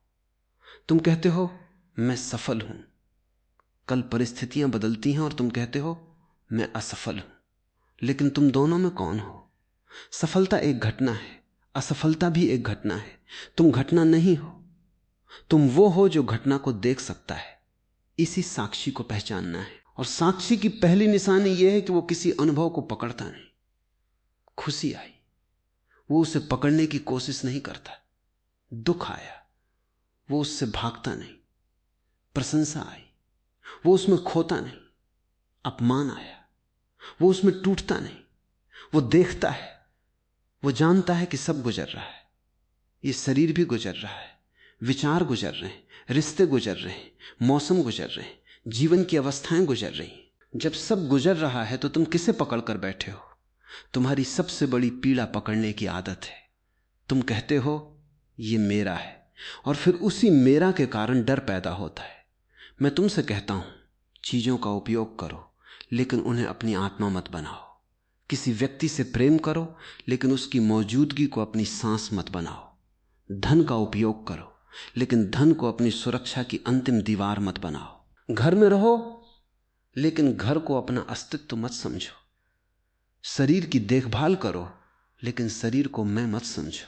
विचार रखो, लेकिन विचारों को अपनी अंतिम पहचान मत बनाओ। क्योंकि जिस चीज को तुम मैं बना लोगे, उसके बदलते ही तुम टूट जाओगे। इसलिए भीतर एक ऐसी जगह खोजो जो किसी चीज पर निर्भर नहीं है। वही तुम्हारी स्वतंत्रता है, और ये जगह भविष्य में नहीं मिलेगी। इसे अभी देखना होगा। अभी इसी क्षण सांस अंदर आ रही है, सांस बाहर जा रही है, तुम देख सकते हो। बस इतना ही। तुम अपनी सांस के साक्षी बनो। कोई मंत्र आवश्यक नहीं, कोई जटिल विधि आवश्यक नहीं। केवल देखो, सांस आती है, सांस जाती है, शरीर बैठा है, विचार आते हैं, उन्हें आने दो। कोई स्मृति आई, उसे जाने दो। कोई चिंता आई, उसे जाने दो। तुम बीच में मत पड़ो। धीरे धीरे तुम्हें एक अंतर दिखाई देगा। विचार एक तरफ है और तुम दूसरी तरफ, भावना एक तरफ है और तुम दूसरी तरफ, शरीर एक तरफ है और तुम उसके साक्षी हो। ये दूरी भागना नहीं, ये जागना है। जब तुम जागते हो, तब तुम्हें पहली बार पता चलता है कि तुम्हारे भीतर कितनी सारी चीजें ऐसी हैं जिन्हें तुम अपना समझते थे, लेकिन वे केवल गुजरने वाली अवस्थाएं थीं। बचपन में तुम्हारी इच्छाएं अलग थीं, किशोरावस्था में अलग थीं, युवावस्था में अलग थीं, आज अलग है। अगर इच्छाएं ही तुम होती तो तुम हर उम्र में अलग व्यक्ति क्यों हो जाते? क्योंकि इच्छाएं बदलती हैं, लेकिन देखने वाला कुछ और है। यही देखने वाला तुम्हारी असली खोज है। तुम बाहर दुनिया को बदलते बदलते थक गए हो। अब भीतर देखने का समय है, और भीतर देखने पर तुम्हें एक और बड़ा रहस्य पता चलेगा। तुम्हारे दुख का बहुत बड़ा हिस्सा तुलना से आता है। तुम अपने जीवन को किसी दूसरे के जीवन से तुलना करते हो और दुखी हो जाते हो। कोई तुमसे ज्यादा सुंदर है, कोई ज्यादा अमीर है, कोई ज्यादा सफल है, कोई ज्यादा प्रसिद्ध है। किसी का रिश्ता तुम्हें बेहतर दिखाई देता है, किसी का घर बड़ा है, किसी के पास ज्यादा गाड़ी है, किसी के पास ज्यादा अनुयायी हैं, और तुम अपने जीवन को छोटा समझने लगते हो। लेकिन तुलना एक झूठी व्यवस्था है, क्योंकि तुम दूसरे के बाहर को अपने भीतर से तुलना कर रहे हो। तुम्हें उसका चेहरा दिखाई देता है, उसकी मुस्कान दिखाई देती है, उसका घर दिखाई देता है, लेकिन उसकी रातें नहीं दिखाई देती। तुम्हें उसकी सफलता दिखाई देती है, उसका डर नहीं दिखाई देता। तुम्हें उसका आत्मविश्वास दिखाई देता है, उसकी असुरक्षा नहीं दिखाई देती। तुम किसी के जीवन की खिड़की देखकर अपने पूरे घर को नापने लगते हो। यह कैसे संभव है? इसलिए तुलना छोड़ो, किसी दूसरे जैसा बनने की कोशिश मत करो। तुम एक अद्वितीय जीवन हो। एक पेड़ दूसरे पेड़ से तुलना नहीं करता। आम का पेड़ गुलाब से नहीं कहता कि मेरे पास गुलाब जैसे फूल क्यों नहीं। गुलाब आम के पेड़ से नहीं कहता कि मेरे पास फल क्यों नहीं। प्रकृति में हर चीज अपनी पूर्णता में है। केवल मनुष्य तुलना करता है और दुखी होता है। तुम कहते हो मैं उसके जैसा क्यों नहीं। मैं कहता हूं तुम उसके जैसे हो ही नहीं सकते, क्योंकि जीवन ने तुम्हें उसके जैसा बनाया ही नहीं। तुम्हें अपने भीतर की संभावना को जीना है। दूसरों की नकल करके तुम अपने जीवन के साथ अन्याय करोगे, और जब तुम तुलना छोड़ते हो तब बहुत सा दुख अपने आप गिर जाता है। फिर तुम्हें यह भी समझना होगा कि तुम्हारे भीतर की खुशी किसी उपलब्धि का पुरस्कार नहीं। खुशी तुम्हारी मूल प्रकृति के अधिक करीब है। बच्चे को देखो, वो बिना कारण हंस सकता है। उसे हंसने के लिए बैंक बैलेंस नहीं चाहिए, उसे खुशी के लिए किसी की प्रशंसा नहीं चाहिए। फिर धीरे धीरे हम उसे सिखाते, अच्छे अंक लाओ तब खुश होना, पुरस्कार मिलेगा तब खुश होना, लोग प्रशंसा करेंगे तब खुश होना, नौकरी मिलेगी तब खुश होना, पैसा होगा तब खुश होना, शादी होगी तब खुश होना, बच्चे होंगे तब खुश होना, घर होगा तब खुश होना। और पूरी जिंदगी तब में निकल जाती है। आज कभी नहीं आता, हमेशा कल आता है। जब यह हो जाएगा तब यही तुम्हारे दुख का दूसरा नाम है। तुम वर्तमान को भविष्य के लिए गिरवी रख देते हो, और भविष्य जब आता है तो वो भी वर्तमान बन जाता है, लेकिन तुम फिर नया भविष्य बना लेते हो। इस तरह जीवन बीत जाता है और खुशी हमेशा थोड़ी दूर रहती है। मैं कहता हूं खुशी को भविष्य से निकालकर वर्तमान में लाओ। इसका अर्थ यह नहीं कि लक्ष्य मत बनाओ, लक्ष्य बनाओ, लेकिन वर्तमान को मत खो। यात्रा में भी जीवन है, केवल मंजिल में नहीं। यदि तुम पूरी यात्रा इस उम्मीद में करते रहे कि मंजिल पर पहुंचकर पहली बार जियोगे, तो संभव है मंजिल तक पहुंचते पहुंचते जीवन ही समाप्त हो जाए। इसलिए अभी जियो, अभी सांस लो, अभी प्रेम करो, अभी देखो, अभी सुनो, अभी जो है उसे पूरी तरह अनुभव करो। तुम्हारे सामने जो व्यक्ति बैठा है उसे सच में देखो। तुम अक्सर व्यक्ति को नहीं देखते, उसके बारे में अपने विचार देखते हो। तुम अपनी पत्नी को उसकी वास्तविकता में नहीं देखते। तुम कहते हो मेरी पत्नी ऐसी है। तुम्हारा पति सामने बैठा है, लेकिन तुम उसे उसकी वर्तमान अवस्था में नहीं देखते, तुम उसे पुराने अनुभवों से देखते हो। कल उसने कुछ कहा था, इसलिए आज भी तुम उसे उसी नजर से देख रहे हो। लेकिन मनुष्य हर क्षण बदल रहा है। अगर तुम सच में प्रेम करना चाहते हो तो व्यक्ति को हर दिन नया देखो। पुरानी फाइल लेकर मत बैठो, पुरानी शिकायतों की सूची मत खोलो। प्रेम का अर्थ है दूसरे को वर्तमान में देखना और स्वयं को भी वर्तमान में देखना। अगर तुमने कल गलती की थी तो आज भी स्वयं को वही पुराना व्यक्ति मत समझो। आज तुम कुछ और समझ चुके हो। आज तुम्हारे भीतर जागरूकता थोड़ी बढ़ सकती है, इसलिए स्वयं को भी नया अवसर दो। जीवन में कोई भी क्षण इतना अंतिम नहीं है कि तुम कह दो अब मैं ऐसा ही हूं। जब तक सांस है परिवर्तन की संभावना है, लेकिन परिवर्तन जबरदस्ती से नहीं आता, वो समझ से आता है। तुम कहते हो मुझे गुस्सा छोड़ना है। मैं कहता हूं गुस्सा छोड़ने की कोशिश मत करो, गुस्से को समझो। तुम कहते हो मुझे ईर्ष्या छोड़नी है। ईर्ष्या को दबाओ मत, उसे देखो, पूछो मैं ईर्ष्या क्यों करता हूं?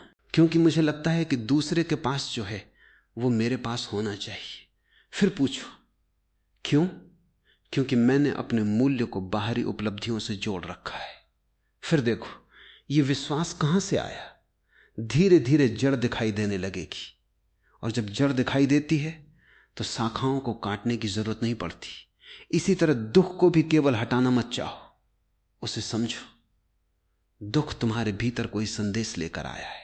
शायद वो कह रहा है कि तुम किसी चीज को जरूरत से ज्यादा पकड़ रहे हो। शायद वो कह रहा है कि तुम अपनी खुशी दूसरे के हाथ में दे चुके हो। शायद वो कह रहा है कि तुम स्वयं को स्वीकार नहीं करते। शायद वो कह रहा है कि तुम अतीत को छोड़ नहीं पाए। शायद वो कह रहा है कि तुम भविष्य से बहुत डरते हो। सुनो, दुख को सुनो, क्योंकि जो अपने दुख को सुनना सीखता है वो अपने भीतर की भाषा समझने लगता है, और तब दुख दुश्मन नहीं रहता, वो एक दर्पण बन जाता है। उसमें तुम अपने भीतर का चेहरा देख सकते हो, लेकिन दर्पण को दोष देने की जरूरत नहीं। अगर चेहरा उदास है, दर्पण को तोड़ने से चेहरा सुंदर नहीं होगा। तुम्हारे साथ भी यही है। तुम दुनिया बदलना चाहते हो क्योंकि दुनिया तुम्हें तुम्हारा चेहरा दिखाती है। कोई तुम्हें क्रोध दिखाता है, कोई तुम्हें अहंकार दिखाता है, कोई तुम्हारी असुरक्षा को छूता है, कोई तुम्हारी अपेक्षाओं को तोड़ता है। हर व्यक्ति किसी न किसी रूप में तुम्हारे भीतर छिपी चीजों का दर्पण बन सकता है। इसलिए लोगों से केवल शिकायत मत करो, कभी कभी पूछो, इस व्यक्ति की उपस्थिति मेरे भीतर क्या दिखा रही है। अगर किसी की सफलता तुम्हें जलाती है तो वो व्यक्ति तुम्हारे भीतर की तुलना दिखा रहा है। अगर किसी की स्वतंत्रता तुम्हें परेशान करती है तो वो तुम्हारे भीतर की बंधन की इच्छा दिखा रही है। अगर किसी की आलोचना तुम्हें तोड़ देती है तो वो तुम्हारे भीतर की स्वीकृति की भूख दिखा रही है। और अगर कोई तुम्हें छोड़ देता है और तुम पूरी तरह टूट जाते हो तो शायद वो तुम्हें बता रहा है कि तुमने स्वयं को उसके साथ कितना जोड़ दिया था। इस तरह जीवन का हर संबंध ध्यान का अवसर बन सकता है। हर दुख भीतर जाने का दरवाजा बन सकता है। और जब तुम भीतर जाना शुरू करते हो तब धीरे धीरे तुम्हारी इच्छाएं भी बदलती। पहले तुम चाहते थे कि दुनिया तुम्हें दे, अब तुम चाहते हो कि तुम स्वयं को जानो। पहले तुम पूछते थे मुझे क्या मिलेगा, अब प्रश्न होता है मैं कौन हूं। पहले तुम पूछते थे लोग मेरे साथ कैसा व्यवहार करेंगे, अब पूछते हो मैं अपने भीतर क्या देख रहा हूं। पहले तुम पूछते थे मुझे खुश कौन करेगा, अब समझते हो मेरी खुशी की जिम्मेदारी मेरी है। यही परिवर्तन मनुष्य को भीतर से परिपक्व करता है। तब तुम्हें कोई दुखी नहीं कर सकता, क्योंकि तुमने यह समझ लिया कि दूसरे की क्रिया और तुम्हारी प्रतिक्रिया के बीच एक स्थान है। वही स्थान तुम्हारी स्वतंत्रता है। कोई कुछ कहता है, एक क्षण रुकना संभव है। कोई कुछ करता है, एक क्षण देखना संभव है, और उस एक क्षण में तुम्हारा पूरा जीवन बदल सकता है। प्रतिक्रिया और जागरूक उत्तर में यही अंतर है। प्रतिक्रिया अतीत से आती है, जागरूक उत्तर वर्तमान से आता है। प्रतिक्रिया में तुम पुराने घाव से बोलते हो, उत्तर में तुम अभी की वास्तविकता से बोलते हो। प्रतिक्रिया में तुम वही करते हो जो हमेशा करते आए हो। जागरूकता में पहली बार कुछ नया संभव होता है। इसलिए अपने भीतर उस एक क्षण को पैदा करो। कोई तुम्हें गाली दे, रुको। कोई तुम्हें छोड़ दे, रुको। कोई तुम्हारी प्रशंसा करे, रुको। कोई तुम्हें चुनौती दे, रुको। और उस रुकने में देखो कि भीतर क्या हो रहा है। यही ध्यान का जीवंत रूप है। धीरे धीरे तुम्हें अनुभव होगा कि तुम्हारा मन पहले जितना शक्तिशाली नहीं है। वो विचार पैदा कर सकता है, लेकिन तुम्हें हर विचार पर चलना जरूरी नहीं। वो दुख पैदा कर सकता है, लेकिन तुम्हें हर दुख को अपनी पहचान बनाना जरूरी नहीं। वो भय दिखा सकता है, लेकिन तुम्हें हर भय के आगे झुकना जरूरी नहीं। तुम देख सकते हो, और देखने की शक्ति ही तुम्हारी मुक्ति है। अब तुम समझने लगे हो कि स्वतंत्रता का अर्थ बाहर की परिस्थितियों को बदलना नहीं, बल्कि भीतर की निर्भरता को देखना है। तुम संसार में रहकर भी स्वतंत्र हो सकते हो, प्रेम करके भी स्वतंत्र हो सकते हो, धन रखते हुए भी स्वतंत्र हो सकते हो, सफलता प्राप्त करके भी स्वतंत्र हो सकते हो। क्योंकि स्वतंत्रता वस्तुओं को छोड़ने में नहीं, वस्तुओं से अपनी पहचान को ढीला करने में। तुम सब कुछ रख सकते हो, लेकिन कुछ भी तुम्हें भीतर से पकड़ न सके। यही स्वतंत्रता है। और जब ये स्वतंत्रता आती है तब आनंद किसी कारण का मोहताज नहीं रहता। तब तुम बिना कारण मुस्कुरा सकते हो, बिना कारण शांत बैठ सकते हो, बिना किसी उपलब्धि के भी जीवन को सुंदर महसूस कर सकते हो। तब तुम्हें पता चलता है कि खुशी कोई भविष्य की वस्तु नहीं थी। वो हमेशा तुम्हारे भीतर एक संभावना की तरह मौजूद थी, लेकिन तुमने उसे इच्छाओं, अपेक्षाओं, तुलना और भय के नीचे दबा रखा था। जैसे कुएं के ऊपर मिट्टी जमा हो जाए और पानी दिखाई न दे, वैसे ही तुम्हारे भीतर आनंद दबा हुआ है। पानी को बाहर से लाना नहीं है, केवल मिट्टी हटानी है।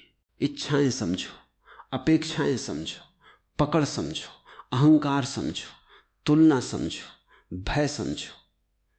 जैसे जैसे ये परतें हटती हैं, भीतर का स्रोत दिखाई देता है, और उस स्रोत को कोई दूसरा व्यक्ति तुम्हें दे नहीं सकता, इसलिए तुम्हें कोई दुखी नहीं कर सकता। ये वाक्य अब केवल विचार नहीं रहना चाहिए, इसे अपने जीवन में देखो। जब दुख आए, पूछो मैंने क्या पकड़ा। जब क्रोध आए, पूछो मेरी कौन सी छवि चोटिल हुई। जब ईर्ष्या आए, पूछो मैं अपनी कीमत किससे माप रहा हूं। जब अकेलापन आए, पूछो क्या मैं स्वयं के साथ रहना भूल गया हूं। जब किसी के जाने से दर्द हो, पूछो क्या मैंने अपनी पूरी खुशी उस व्यक्ति पर रख दी थी। और जब इन प्रश्नों के उत्तर मिलने लगेंगे, तब तुम देखोगे कि बाहर की दुनिया धीरे धीरे बदलने लगी है, क्योंकि वास्तव में दुनिया नहीं, तुम्हारी दृष्टि बदल रही है। और दृष्टि बदलते ही वही व्यक्ति जो कल तुम्हारा शत्रु था, आज तुम्हारा शिक्षक बन सकता है। वही घटना जो कल अभिशाप लगती थी, आज तुम्हें भीतर जगाने वाली घटना लग सकती है। वही अकेलापन जो कल खालीपन था, आज ध्यान का अवसर बन सकता है। तब जीवन से लड़ाई कम होगी और जीवन के साथ नृत्य अधिक होगा। लेकिन अभी एक आखिरी गहरी बात बाकी है। जब तुम अपनी खुशी की जिम्मेदारी लेना शुरू करोगे, तब तुम्हें यह भी सीखना होगा कि क्षमा क्या है, छोड़ना क्या है, और अपने भीतर जमा पुराने दुखों को वास्तव में मुक्त कैसे किया जाए। क्योंकि केवल यह समझ लेना कि दुख भीतर है पर्याप्त नहीं। भीतर जमा उस दुख को प्रेम और जागरूकता में कैसे बदला जाए, यही अगला कदम है। अब हम उस जगह पर पहुंचते हैं जहां केवल समझ काफी नहीं है, जहां तुम्हें अपने भीतर जमा हुए पुराने दुखों को देखना होगा। क्योंकि मनुष्य अक्सर वर्तमान घटना से नहीं, बल्कि अतीत में जमा हुई पीड़ाओं से प्रतिक्रिया करता है। आज किसी ने तुम्हें एक छोटी सी बात कह दी और तुम बहुत दुखी हो गए, लेकिन संभव है कि तुम्हारा दुख उस एक वाक्य का नहीं था, वो उन हजारों पुराने अनुभवों का बोझ था जिन्हें तुमने कभी पूरी तरह देखा ही नहीं। एक शब्द आया और उसने पुराने घाव को छू दिया, इसलिए तुम्हारी प्रतिक्रिया इतनी बड़ी हो गई। तुम सोचते हो इतनी सी बात पर मैं इतना परेशान क्यों हो गया, क्योंकि बात इतनी सी नहीं थी।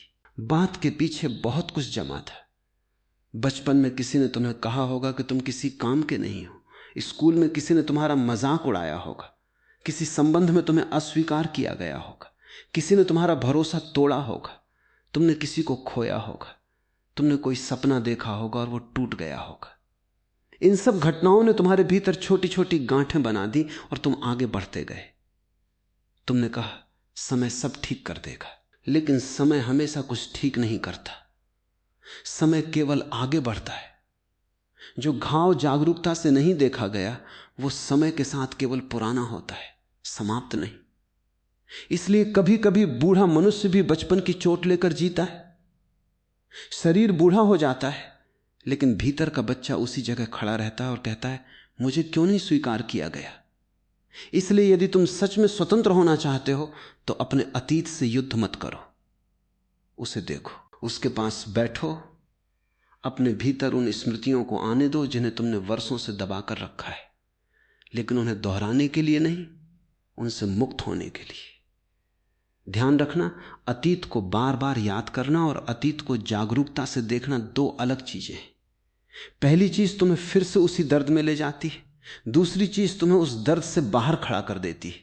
जब तुम किसी पुरानी घटना को याद करके फिर उसी क्रोध में जलने लगते हो, तब तुम अतीत को जी रहे हो।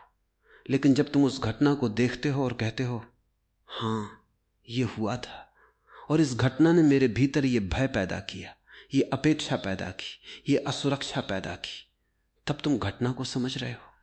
समझ में दूरी आती है, दूरी में स्वतंत्रता आती है, और स्वतंत्रता में शांति का जन्म होता है। इसलिए क्षमा की बात भी इसी जगह से समझो। क्षमा का अर्थ ये नहीं कि तुम ये घोषित करो कि जिसने तुम्हें चोट दी उसने सही किया। नहीं, गलत को गलत देखना जरूरी है, लेकिन गलत को अपने भीतर हमेशा के लिए पकड़े रखना भी जरूरी नहीं। क्षमा का अर्थ है मैं तुम्हारे कर्म को सही नहीं कहता, लेकिन मैं अपने जीवन को तुम्हारे कर्म की सजा नहीं बनने दूंगा। तुमने जो किया वो तुम्हारी चेतना की अवस्था थी। अब मैं अपनी चेतना की जिम्मेदारी लेता हूं। तुमने मुझे चोट पहुंचाई, लेकिन मैं उस चोट को अपनी पहचान नहीं बनाऊंगा। तुमने मुझे छोड़ा, लेकिन मैं अपने जीवन को छोड़ूंगा नहीं। तुमने मेरा विश्वास तोड़ा, लेकिन मैं अपने भीतर की रोशनी को नष्ट नहीं करूंगा। यही वास्तविक क्षमा है। और कई बार क्षमा किसी दूसरे को नहीं, स्वयं को करनी होती है। तुम अपने पुराने निर्णयों के लिए स्वयं को दोष देते रहते हो। तुम कहते हो, मैंने ऐसा क्यों किया? मुझे उस पर भरोसा नहीं करना चाहिए था, मुझे वहां नहीं जाना चाहिए था, मुझे वो रिश्ता नहीं बनाना चाहिए था, मुझे वो निर्णय नहीं लेना चाहिए था। लेकिन उस समय जो तुम जानते थे, उसी के आधार पर तुमने निर्णय लिया था। आज तुम्हारे पास अधिक समझ है, इसलिए आज तुम्हें कल का निर्णय गलत दिखाई देता है। लेकिन उस समय तुम वही व्यक्ति नहीं थे जो आज हो। इसलिए अपने पुराने स्वरूप पर इतना कठोर मत बनो। अगर तुम हर पुराने निर्णय के लिए स्वयं को दंड देते रहोगे तो तुम्हारे भीतर शांति के लिए जगह ही नहीं बचेगी। मनुष्य सीखने के लिए पैदा हुआ है, निर्दोष साबित होने के लिए नहीं। गलतियां जीवन का हिस्सा हैं, गिरना जीवन का हिस्सा है, भ्रमित होना भी जीवन का हिस्सा है। महत्वपूर्ण यह है कि गिरने के बाद तुम जागते हो या नहीं। अगर जागते हो तो तुम्हारी गलती भी तुम्हारी गुरु बन जाती है। अगर नहीं जागते तो वही गलती फिर लौटती है। इसलिए अपने अतीत को दोष देने की जगह उससे सीखो। अपने भीतर कहो, हां मैंने गलत चुना था, हां मैंने किसी पर जरूरत से ज्यादा भरोसा किया था, हां मैंने अपनी सीमाएं नहीं पहचानी थी, हां मैंने अपनी खुशी किसी दूसरे के हाथ में रख दी थी। लेकिन अब मैं जाग रहा हूं। यह वाक्य बहुत शक्तिशाली है। अब मैं जाग रहा हूं, क्योंकि जागरण का अर्थ है कि अतीत तुम्हारे भविष्य का मालिक नहीं रहेगा। तुम अपने पुराने अनुभवों से सीखोगे, लेकिन उनके कैदी नहीं बनोगे। और यही बात संबंधों में भी लागू होती है।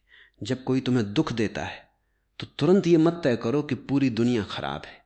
एक व्यक्ति ने तुम्हें धोखा दिया, इसका अर्थ यह नहीं कि हर व्यक्ति धोखेबाज है। एक रिश्ता टूट गया, इसका अर्थ यह नहीं कि प्रेम झूठ है। एक मित्र ने विश्वासघात किया, इसका अर्थ यह नहीं कि किसी पर भरोसा नहीं किया जा सकता।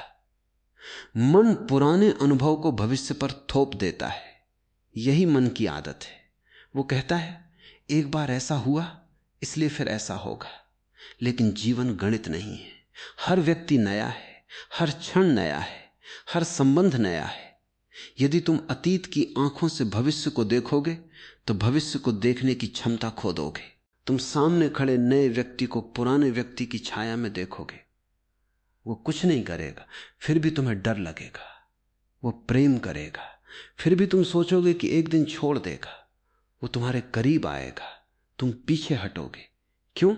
क्योंकि तुम वर्तमान में नहीं हो, तुम पुराने दर्द के साथ जी रहे हो। इसलिए प्रेम में सबसे बड़ी जरूरत विश्वास से पहले जागरूकता की है। जागरूक व्यक्ति प्रेम करता है, लेकिन अंधा होकर नहीं। वो खुलता है, लेकिन स्वयं को खोकर नहीं। वो दूसरे को जगह देता है, लेकिन अपनी आत्मा को गिरवी नहीं रखता। वो संबंध को सम्मान देता है, लेकिन संबंध को अपनी पूरी पहचान नहीं बनाता। और यदि संबंध समाप्त भी हो जाए तो वो टूटता जरूर है, रोता जरूर है, लेकिन अंततः स्वयं के पास लौट आता है। ये बहुत सुंदर बात है, स्वयं के पास लौटना। क्योंकि जीवन में तुम जितनी बार बाहर जाते हो उतनी बार वापस आने की आवश्यकता पड़ती है। तुम प्रेम में बाहर गए, धन में बाहर गए, सफलता में बाहर गए, प्रतिष्ठा में बाहर गए, परिवार में बाहर गए, समाज में बाहर गए। बाहर जाना गलत नहीं है, संसार में जीना सुंदर है। लेकिन यदि बाहर जाकर तुम स्वयं को भूल गए तब समस्या है। ध्यान का अर्थ संसार छोड़ना नहीं है। ध्यान का अर्थ है संसार में रहते हुए स्वयं को न भूलना। तुम बाजार में हो और भीतर शांत हो सकते हो। तुम परिवार में हो और भीतर साक्षी हो सकते हो। तुम काम कर रहे हो और भीतर जागरूक हो सकते हो। तुम्हें पहाड़ों पर भागने की जरूरत नहीं, तुम्हें अपने मन की आदतों को देखना है। जब पत्नी कुछ कहे, देखो तुम्हारे भीतर क्या उठता है। जब पति देर से घर आए, देखो भीतर कौन सी कहानी शुरू होती है। जब बच्चा तुम्हारी बात न माने, देखो तुम्हारे भीतर अधिकार कैसे जागता है। जब कोई दोस्त दूसरे दोस्त के करीब हो जाए, देखो ईर्ष्या कहां से आती है। जब किसी दूसरे की सफलता की खबर मिले, देखो तुम्हारे भीतर तुलना कैसे पैदा होती है। ये सब ध्यान के अवसर है। तुम्हारा घर ही तुम्हारी प्रयोगशाला बन सकता है, तुम्हारे रिश्ते ही तुम्हारे दर्पण बन सकते हैं, तुम्हारी परेशानियां ही तुम्हारे शिक्षक बन सकती हैं। लेकिन एक शर्त है, तुम्हें ईमानदारी से देखना होगा। तुम अपनी भावनाओं को सुंदर नाम देकर उनसे बच नहीं सकते। ईर्ष्या को प्रेम मत कहो, अधिकार को प्रेम मत कहो, डर को जिम्मेदारी मत कहो, अहंकार को आत्मसम्मान मत कहो। कभी कभी जिसे तुम आत्मसम्मान कहते हो वो केवल चोटिल अहंकार होता है। कोई तुम्हें चुनौती देता है और तुम कहते हो मैं अपनी इज्जत के लिए चुप नहीं रह सकता। लेकिन जरा देखो, कौन सी इज्जत? क्या तुम्हारी वास्तविकता किसी दूसरे के शब्दों से बदल सकती? अगर नहीं तो फिर इतनी बेचैनी क्यों?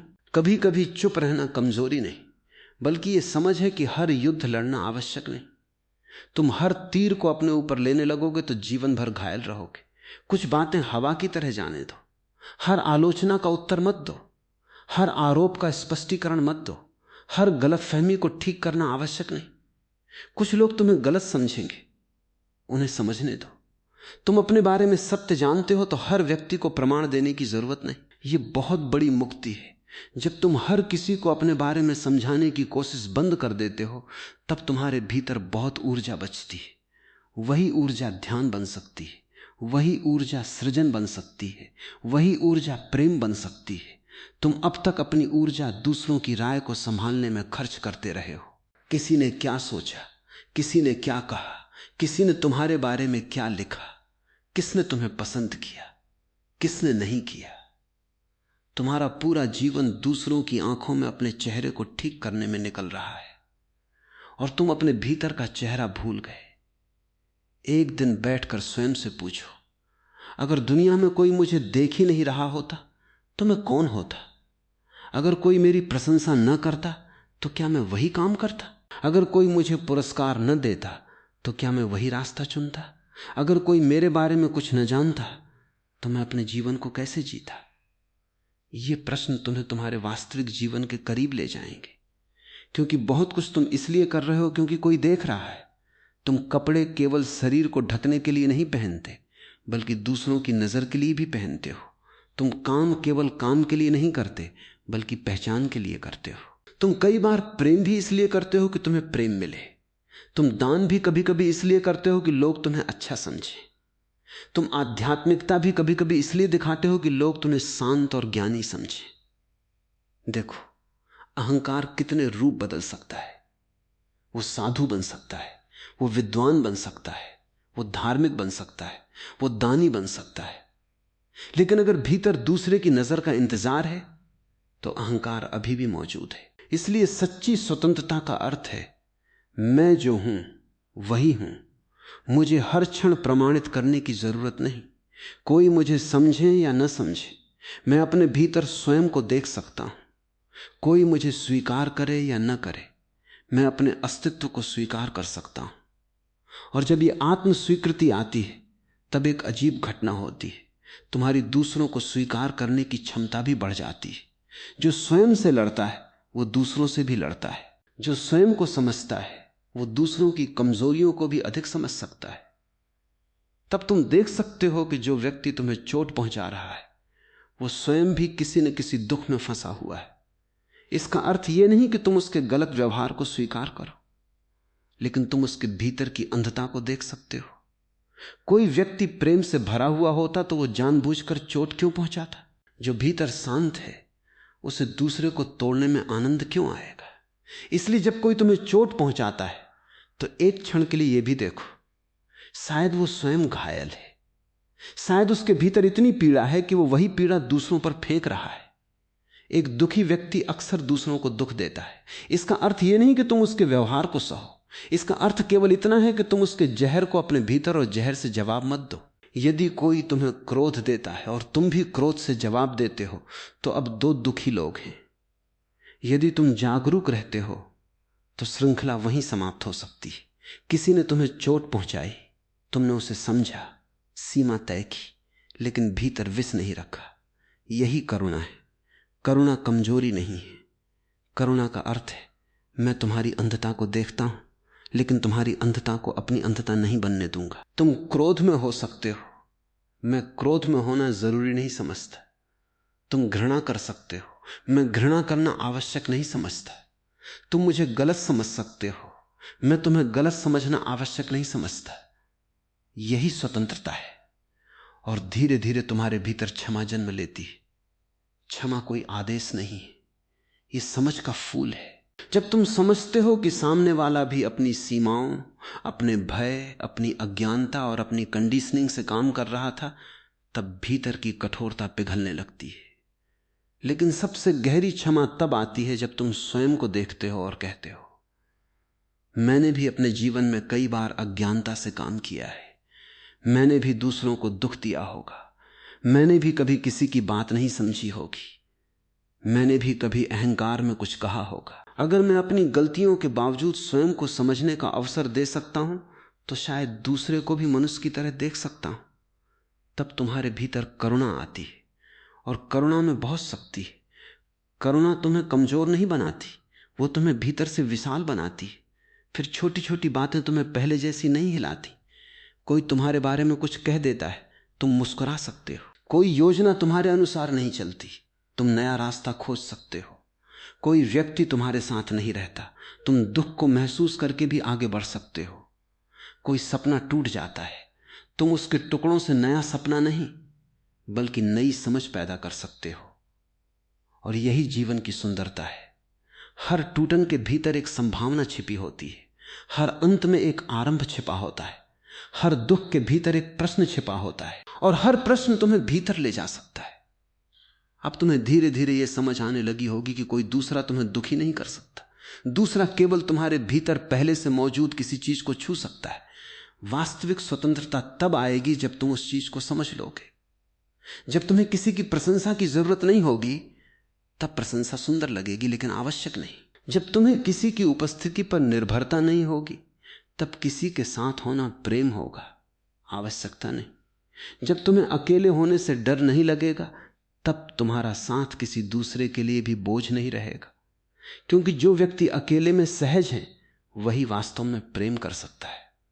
जो अकेलेपन से डरता है, वो अक्सर संबंध में प्रेम नहीं, सुरक्षा खोजता है, और सुरक्षा की मांग संबंध को बंधन बना देती। इसलिए अपने भीतर अकेले बैठना सीखो। कुछ समय बिना फोन, बिना बातचीत, बिना मनोरंजन के अपने साथ रहो। शुरुआत में बेचैनी होगी, विचार आएंगे, मन कहेगा कुछ करो, लेकिन मत करो, बस बैठे रहो। धीरे धीरे तुम्हें पता चलेगा कि जिसके साथ तुम सारी जिंदगी भागते रहे, वही में वास्तव में कितना अपरिचित है। और जब तुम स्वयं के साथ मित्रता कर लेते हो, तब दुनिया से तुम्हारी मांग कम हो जाती है। तुम किसी से प्रेम मांगने के बजाय प्रेम देने लगते हो, किसी से खुशी मांगने के बजाय खुशी बांटने लगते हो। किसी से यह उम्मीद नहीं करते कि वो तुम्हें पूरा करेगा, क्योंकि तुमने जाना कि तुम्हारा अस्तित्व पहले से पूरा है। संबंध तब दो अधूरे लोगों की जरूरत नहीं रहते, वे दो स्वतंत्र व्यक्तियों का मिलना बन जाते। और वहां प्रेम में बहुत सुंदरता होती है। वहां कोई किसी का मालिक नहीं होता, कोई किसी का कैदी नहीं होता। दोनों साथ चलते हैं, लेकिन दोनों अपने भीतर स्वतंत्र रहते हैं। और यदि रास्ते अलग हो जाएं तो दर्द होगा, आंसू होंगे, लेकिन प्रेम की स्मृति घृणा में नहीं बदलेगी। यही परिपक्वता है, यही भीतर की स्वतंत्रता है। अब तुम्हारे सामने अंतिम कदम बचता है, इस पूरी समझ को जीवन में उतारना। केवल सुनना पर्याप्त नहीं, केवल कहना कि दुख भीतर है पर्याप्त नहीं। तुम्हें हर दिन इसका अभ्यास करना होगा। जब कोई तुम्हें चोट दे, देखना। जब कोई तुम्हारी प्रशंसा करे, देखना। जब तुम्हें ईर्ष्या हो, देखना। जब तुम्हें डर लगे, देखना। जब तुम्हें प्रेम हो, तब भी देखना। क्योंकि साक्षी केवल दुख के समय नहीं, सुख के समय भी चाहिए। सुख में भी तुम किसी चीज को पकड़ सकते हो, और पकड़ वहीं से फिर दुख की शुरुआत करती है। इसलिए जीवन की हर अवस्था में जागरूक रहो। जो आता है उसे आने दो, जो जाता है उसे जाने दो। जो तुम्हारे पास है उसका पूरा आनंद लो, लेकिन उसे पकड़कर मत बैठो। क्योंकि जीवन का रहस्य पकड़ने में नहीं, बहने में है। नदी बहती है इसलिए ताजा है, पानी को बंद कर दो तो वो सड़ने लगता है। तुम्हारा जीवन भी ऐसा ही है। भावनाओं को बहने दो, आंसू आए तो आने दो, हंसी आए तो हंसो, प्रेम आए तो प्रेम करो, दुख आए तो उसे महसूस करो, लेकिन किसी भी अवस्था को अपनी स्थायी पहचान मत बनाओ। तुम उससे बड़े हो, तुम उस आकाश की तरह हो जिसमें बादल आते जाते हैं। और जब यह अनुभव धीरे धीरे तुम्हारे भीतर गहराता है, तब एक दिन तुम पीछे मुड़कर देखोगे और पाओगे कि जिन चीजों ने कभी तुम्हें तोड़ दिया था वे अब तुम्हें उतना नहीं हिलाती। लोग वही हैं, दुनिया वही है, परिस्थितियां वही हैं, लेकिन तुम बदल गए हो। अब तुम्हारी खुशी किसी की जेब में नहीं है, अब तुम्हारी शांति किसी के व्यवहार पर निर्भर नहीं है, अब तुम्हारा आत्मसम्मान किसी की स्वीकृति का मोहताज नहीं है। अब तुम्हें हर व्यक्ति को समझाने की जरूरत नहीं कि तुम कौन हो। अब तुम अपने भीतर जानते हो, और यही जानना सबसे बड़ा धन है। लेकिन अभी इस यात्रा का सबसे सुंदर द्वार खुलना बाकी है। वो क्षण जब तुम दुख से केवल मुक्त नहीं होते, बल्कि दुख को पार करके उस आनंद को छूते हो जो किसी कारण से पैदा नहीं होता और किसी कारण से समाप्त भी नहीं होता। वही वो स्थान है जहां तुम्हें समझ में आएगा कि जिसे तुम जीवन भर बाहर खोजते रहे, वो तुम्हारे भीतर हमेशा से मौन बैठा था। अब हम उस अंतिम द्वार के सामने खड़े हैं जहां तुम्हें यह समझना है कि जीवन का उद्देश्य दुख से भागना नहीं, बल्कि उस चेतना को पहचानना है जिसमें दुख आता है और चला जाता है। क्योंकि यदि तुमने केवल दुख को हटाने की कोशिश की तो तुम फिर किसी दूसरे दुख में फंस जाओगे। यदि तुमने केवल परिस्थितियों को बदलना चाहा तो परिस्थितियां बदलती रहेंगी और तुम्हारी मांग भी बदलती रहेगी। लेकिन यदि तुमने स्वयं को जानना शुरू कर दिया तो धीरे धीरे तुम्हें अनुभव होगा कि तुम्हारे भीतर एक ऐसा स्थान है जहां कोई परिस्थिति पहुंच ही नहीं सकती, जहां प्रशंसा और अपमान दोनों बाहर रह जाते हैं, जहां मिलना और बिछड़ना दोनों केवल जीवन की घटनाएं रह जाती हैं, जहां सफलता और असफलता दोनों आते हैं और चले जाते हैं और तुम उनके साक्षी बने रहते हो। मैं तुमसे कहता हूं, तुम्हें जीवन में दुख से बचने की जरूरत नहीं है। तुम्हें इतना जागना है कि दुख तुम्हारे ऊपर से गुजर जाए लेकिन तुम्हारी जड़ों तक न पहुंचे। जैसे आकाश में बादल आते हैं और आकाश को छू भी नहीं पाते, वैसे ही दुख तुम्हारी चेतना के आकाश में उड़ सकता है। लेकिन यदि तुम स्वयं को बादल समझना बंद कर दो तो कोई बादल तुम्हें अपना नहीं बना सकता। तुमने अब तक हर भावना को अपना नाम दे दिया। मेरा दुख, मेरा क्रोध, मेरा डर, मेरी ईर्ष्या, मेरी असफलता, मेरा अपमान, और इसी मेरा ने तुम्हें बांध रखा है। जरा एक क्षण के लिए मेरा शब्द हटा दो, केवल कहो दुख है, केवल कहो क्रोध उठ रहा है, केवल कहो डर दिखाई दे रहा है, और अचानक तुम्हें अनुभव होगा कि देखने वाला और देखा जाने वाला अलग है। यही दूरी तुम्हारी मुक्ति की शुरुआत है। जब तुम कहते हो मैं दुख हूं, तब कोई रास्ता नहीं बचता, क्योंकि तुमने दुख को अपनी पहचान बना लिया। लेकिन जब तुम कहते हो मेरे भीतर दुख उठ रहा है, तब एक संभावना खुलती है कि दुख को देखा जा सकता है, समझा जा सकता है और अंततः उससे आगे जाया जा सकता है। यही ध्यान है। ध्यान किसी विशेष स्थान पर बैठने का नाम नहीं। ध्यान जीवन को बिना कहानी के देखने की कला है। कोई तुम्हारे साथ अच्छा व्यवहार करे, उसे देखो। कोई बुरा व्यवहार करे, उसे भी देखो। तुम्हें सफलता मिले, उसे देखो। असफलता मिले, उसे भी देखो। तुम प्रेम में पड़ो, उसे देखो। तुम्हारा हृदय टूटे, उसे भी देखो। क्योंकि जो केवल दुख में जागता है और सुख में सो जाता है, उसकी जागरूकता अभी अधूरी है। सुख में भी जागना जरूरी है, क्योंकि सुख के भीतर भी पकड़ छिपी हो सकती है। तुम कहते हो ये खुशी हमेशा रहे, बस यहीं से भय पैदा हो गया। खुशी आई और तुमने उसे पकड़ लिया। अब खुशी के जाने का डर पैदा हो गया, इसलिए तुम्हारी खुशी भी दुख का बीज अपने भीतर लेकर आई। जीवन को पकड़ने की कोशिश मत करो, जीवन को जियो। फूल खिला है तो उसकी सुगंध लो, लेकिन फूल को मुट्ठी में बंद मत करो। कोई तुम्हारे पास है तो उसके साथ पूरी तरह रहो, लेकिन उसके भविष्य को अपने नियंत्रण में रखने की कोशिश मत करो। बच्चा तुम्हारे साथ है तो उसे प्रेम दो, लेकिन उसे अपनी संपत्ति मत समझो। मित्र तुम्हारे साथ है तो मित्रता का आनंद लो, लेकिन उससे यह वादा मत मांगो कि वो जीवन भर तुम्हारी अपेक्षाओं के अनुसार रहेगा। प्रेम जितना स्वतंत्र होगा उतना ही सुंदर होगा, और जहां स्वतंत्रता है वहां डर कम होता है। जहां डर कम होता है वहां दुख की जड़ भी कमजोर होती है। तुमने जीवन में बहुत बार किसी चीज को खोने के डर से उसे पकड़ कर रखा और अंत में उसी पकड़ ने उसे तुमसे दूर कर दिया।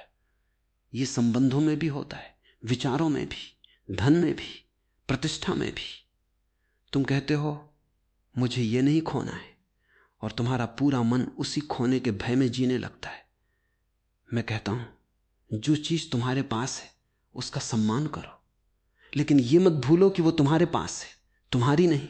तुम इस शरीर में कुछ समय के लिए आए हो, ये शरीर तुम्हें मिला है, लेकिन ये हमेशा तुम्हारे साथ नहीं रहेगा। तुम्हें एक दिन इसे भी छोड़ना होगा। जिन लोगों को तुम अपना कहते हो उन्हें भी एक दिन विदा होना होगा।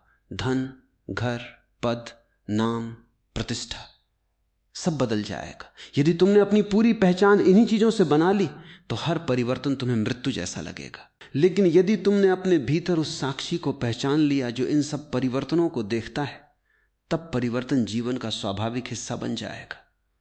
तुम समझोगे कि खोना भी जीवन का हिस्सा है और पाना भी, मिलना भी जीवन का हिस्सा है और बिछड़ना भी। जन्म और मृत्यु एक ही चक्र के दो छोर हैं। तुम केवल एक छोर को स्वीकार करके दूसरे को अस्वीकार नहीं कर सकते। तुम जीवन चाहते हो लेकिन मृत्यु नहीं चाहते, प्रेम चाहते हो लेकिन बिछड़ना नहीं चाहते, सफलता चाहते हो लेकिन असफलता नहीं चाहते, सुख चाहते हो लेकिन दुख नहीं चाहते। तुम जीवन को आधा स्वीकार करना चाहते हो और आधा जीवन संभव नहीं है। यदि तुम सच में जीवन को स्वीकार करना चाहते हो तो उसकी पूरी धारा को स्वीकार करना होगा। सुबह के साथ शाम भी आएगी, वसंत के साथ पतझड़ भी आएगा, हंसी के साथ आंसू भी आएंगे, मिलन के साथ बिछड़ना भी आएगा। ये विरोध नहीं है, यही पूर्णता है। जब तुम इसे समझ लेते हो तब तुम्हारा संघर्ष समाप्त होने लगता है। तुम कहते नहीं ऐसा क्यों हुआ, तुम पूछते हो अब जो हुआ है उसमें मैं कितना जाग सकता हूं। यही प्रश्न तुम्हें पीड़ित से साधक बना देता है।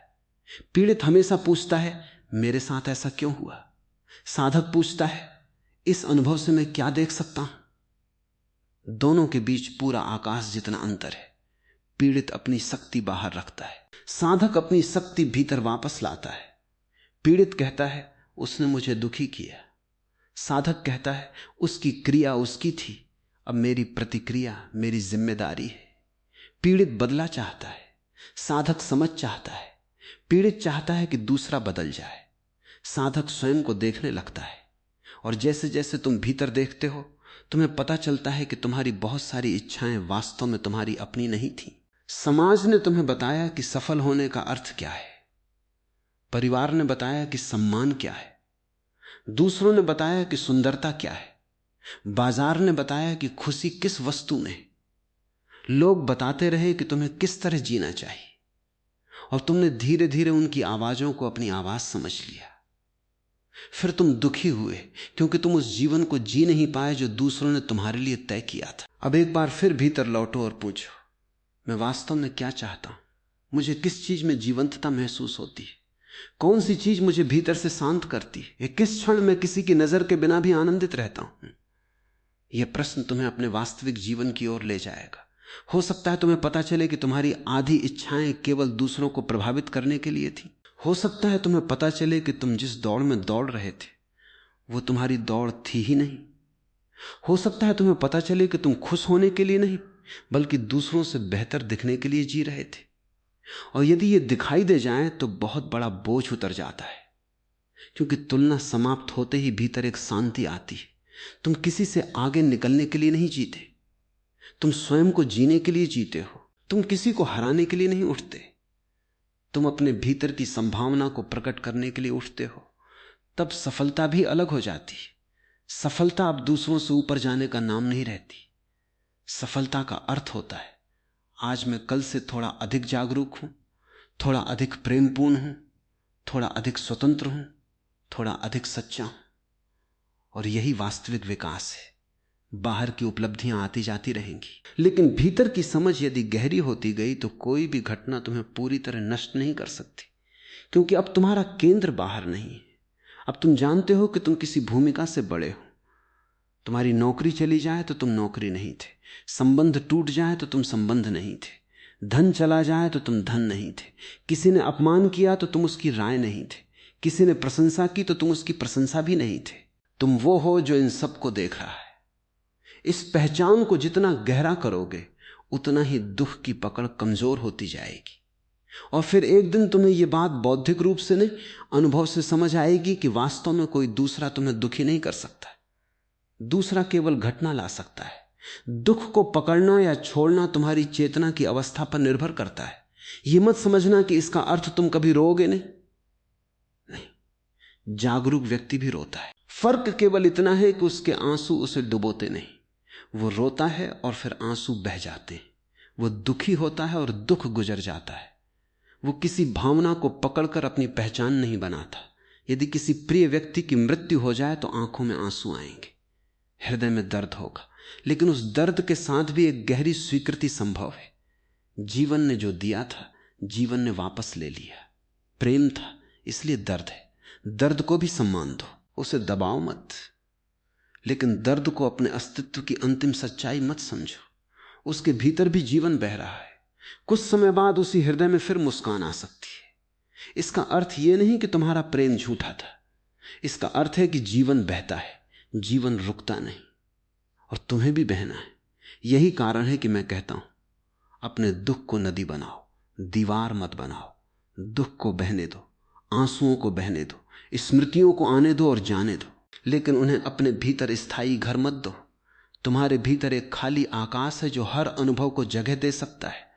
तुमने उसे छोटा कर दिया है क्योंकि तुम हर घटना को पकड़ लेते हो। किसी ने कुछ कहा, पकड़ लिया। किसी ने कुछ किया, पकड़ लिया। कोई चला गया, पकड़ लिया। कोई आया, उसे भी पकड़ लिया। कुछ अच्छा हुआ, उसे पकड़ लिया। कुछ बुरा हुआ, उसे भी पकड़ लिया। और फिर तुम कहते हो मेरा मन भारी है। मन भारी इसलिए है क्योंकि तुमने उसे संग्रहालय बना दिया है। हर पुरानी घटना वहां रखी है, हर पुराना अपमान, हर पुरानी शिकायत, हर पुराना पछतावा। कभी कभी अपने भीतर सफाई करनी पड़ती है।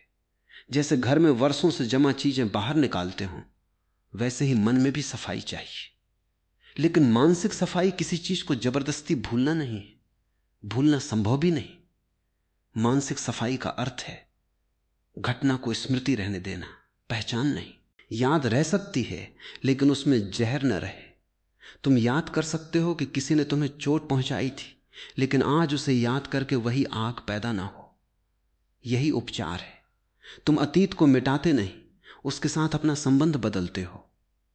यही क्षमा है, यही मुक्ति है।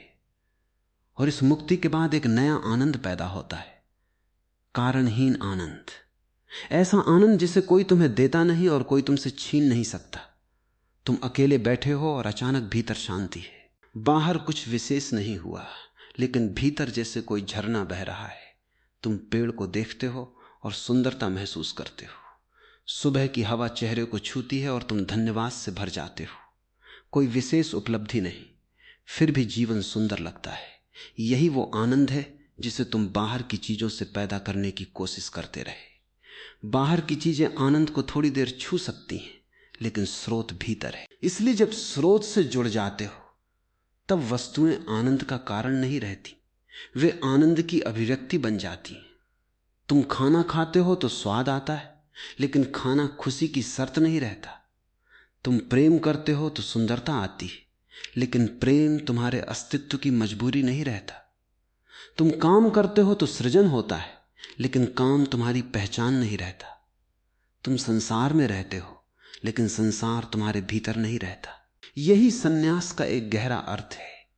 बाहर से भागना नहीं, भीतर से आसक्ति को समझना। तुम बाजार में हो सकते हो और भीतर शांत हो सकते हो। तुम परिवार में हो सकते हो और भीतर स्वतंत्र हो सकते हो। तुम जिम्मेदारियों को निभा सकते हो और फिर भी अपने केंद्र को नहीं खो सकते। यही जीवन की कला है। और अब मैं तुम्हें एक बहुत सरल साधना देना चाहता हूं। जब भी दुख आए तुरंत प्रतिक्रिया मत देना। 3 सांसें लो। पहली सांस में शरीर को देखो, दूसरी सांस में मन को देखो, तीसरी सांस में अपने भीतर के साक्षी को याद करो। फिर स्वयं से पूछो, अभी वास्तविकता क्या है और मेरी कहानी क्या है। इस एक प्रश्न से बहुत कुछ साफ हो जाएगा। यदि कोई वास्तव में गलत कर रहा है तो स्पष्टता से कदम उठाओ। यदि केवल तुम्हारा अहंकार घायल हुआ है तो उसे देखो, यदि पुराना घाव जागा है तो उसे समझो, यदि तुम्हारी अपेक्षा टूटी है तो उसे स्वीकार करो, और यदि कुछ तुम्हारे नियंत्रण से बाहर है तो उसे जाने दो। हर स्थिति में तुम्हारे पास एक चुनाव है, तुम प्रतिक्रिया बनोगे या साक्षी बनोगे। धीरे धीरे साक्षी को चुनना आसान होने लगेगा। फिर तुम्हें पता चलेगा कि शांति किसी खास कमरे में नहीं, किसी खास व्यक्ति में नहीं, किसी खास दिन में नहीं, किसी भविष्य की उपलब्धि में नहीं। शांति तुम्हारे देखने की गुणवत्ता में है। तुम जिस तरह जीवन को देखते हो वही तुम्हारा संसार बन जाता है। एक ही बारिश किसी किसान के लिए आनंद है और किसी यात्री के लिए परेशानी। बारिश वही है, अनुभव अलग है। एक ही आलोचना किसी अहंकारी व्यक्ति के लिए अपमान है और किसी जागरूक व्यक्ति के लिए सीख।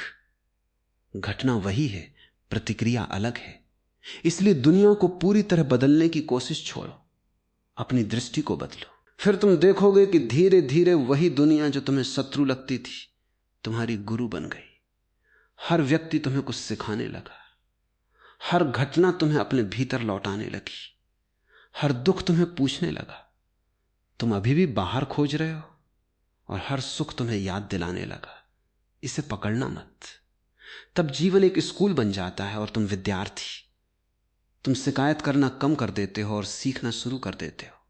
यही परिपक्वता है, यही ध्यान है, यही स्वतंत्रता है। और अब शायद तुम समझ सकते हो कि इस पूरे मार्ग का सबसे सरल सार क्या है। दूसरों को बदलने की जगह स्वयं को देखो, परिस्थितियों को दोष देने की जगह अपनी प्रतिक्रिया को समझो, दुख से भागने की जगह उसे साक्षी होकर देखो, अतीत को पकड़े रखने की जगह उससे सीखो, भविष्य को नियंत्रित करने की जगह वर्तमान में जियो, दूसरों की स्वीकृति मांगने की जगह स्वयं को स्वीकार करो, प्रेम में अधिकार की जगह स्वतंत्रता लाओ, और हर अनुभव को अपनी पहचान बनाने की जगह उसे गुजर जाने दो। फिर धीरे धीरे तुम्हारे भीतर एक ऐसी जगह बनेगी जहां कोई तुम्हें दुखी नहीं कर सकता।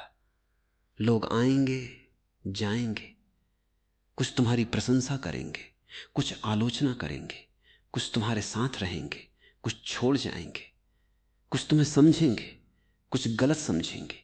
जीवन कभी तुम्हारी इच्छा के अनुसार चलेगा, कभी तुम्हारी इच्छा के बिल्कुल विपरीत, लेकिन तुम्हारे भीतर एक दीपक जलता रहेगा और उस दीपक को कोई बाहर की हवा बुझा नहीं सकती, क्योंकि वो किसी परिस्थिति से नहीं जलता, वो जागरूकता से जलता है। यही तुम्हारी वास्तविक संपत्ति है, यही तुम्हारी स्वतंत्रता है। और जब तुम उस स्वतंत्रता को पहचान लेते हो तब तुम दूसरों से यह कहना बंद कर देते हो तुमने मुझे दुखी किया। तुम केवल मुस्कुरा कर कहते हो तुमने कुछ किया, मैंने कुछ महसूस किया, मैंने उस अनुभव को देखा, समझा, और अब मैं उसे जाने देता हूं। कितना बड़ा परिवर्तन है ये। कल तक तुम्हारा जीवन दूसरों के हाथ में था, आज उसकी चाबी तुम्हारे हाथ में है।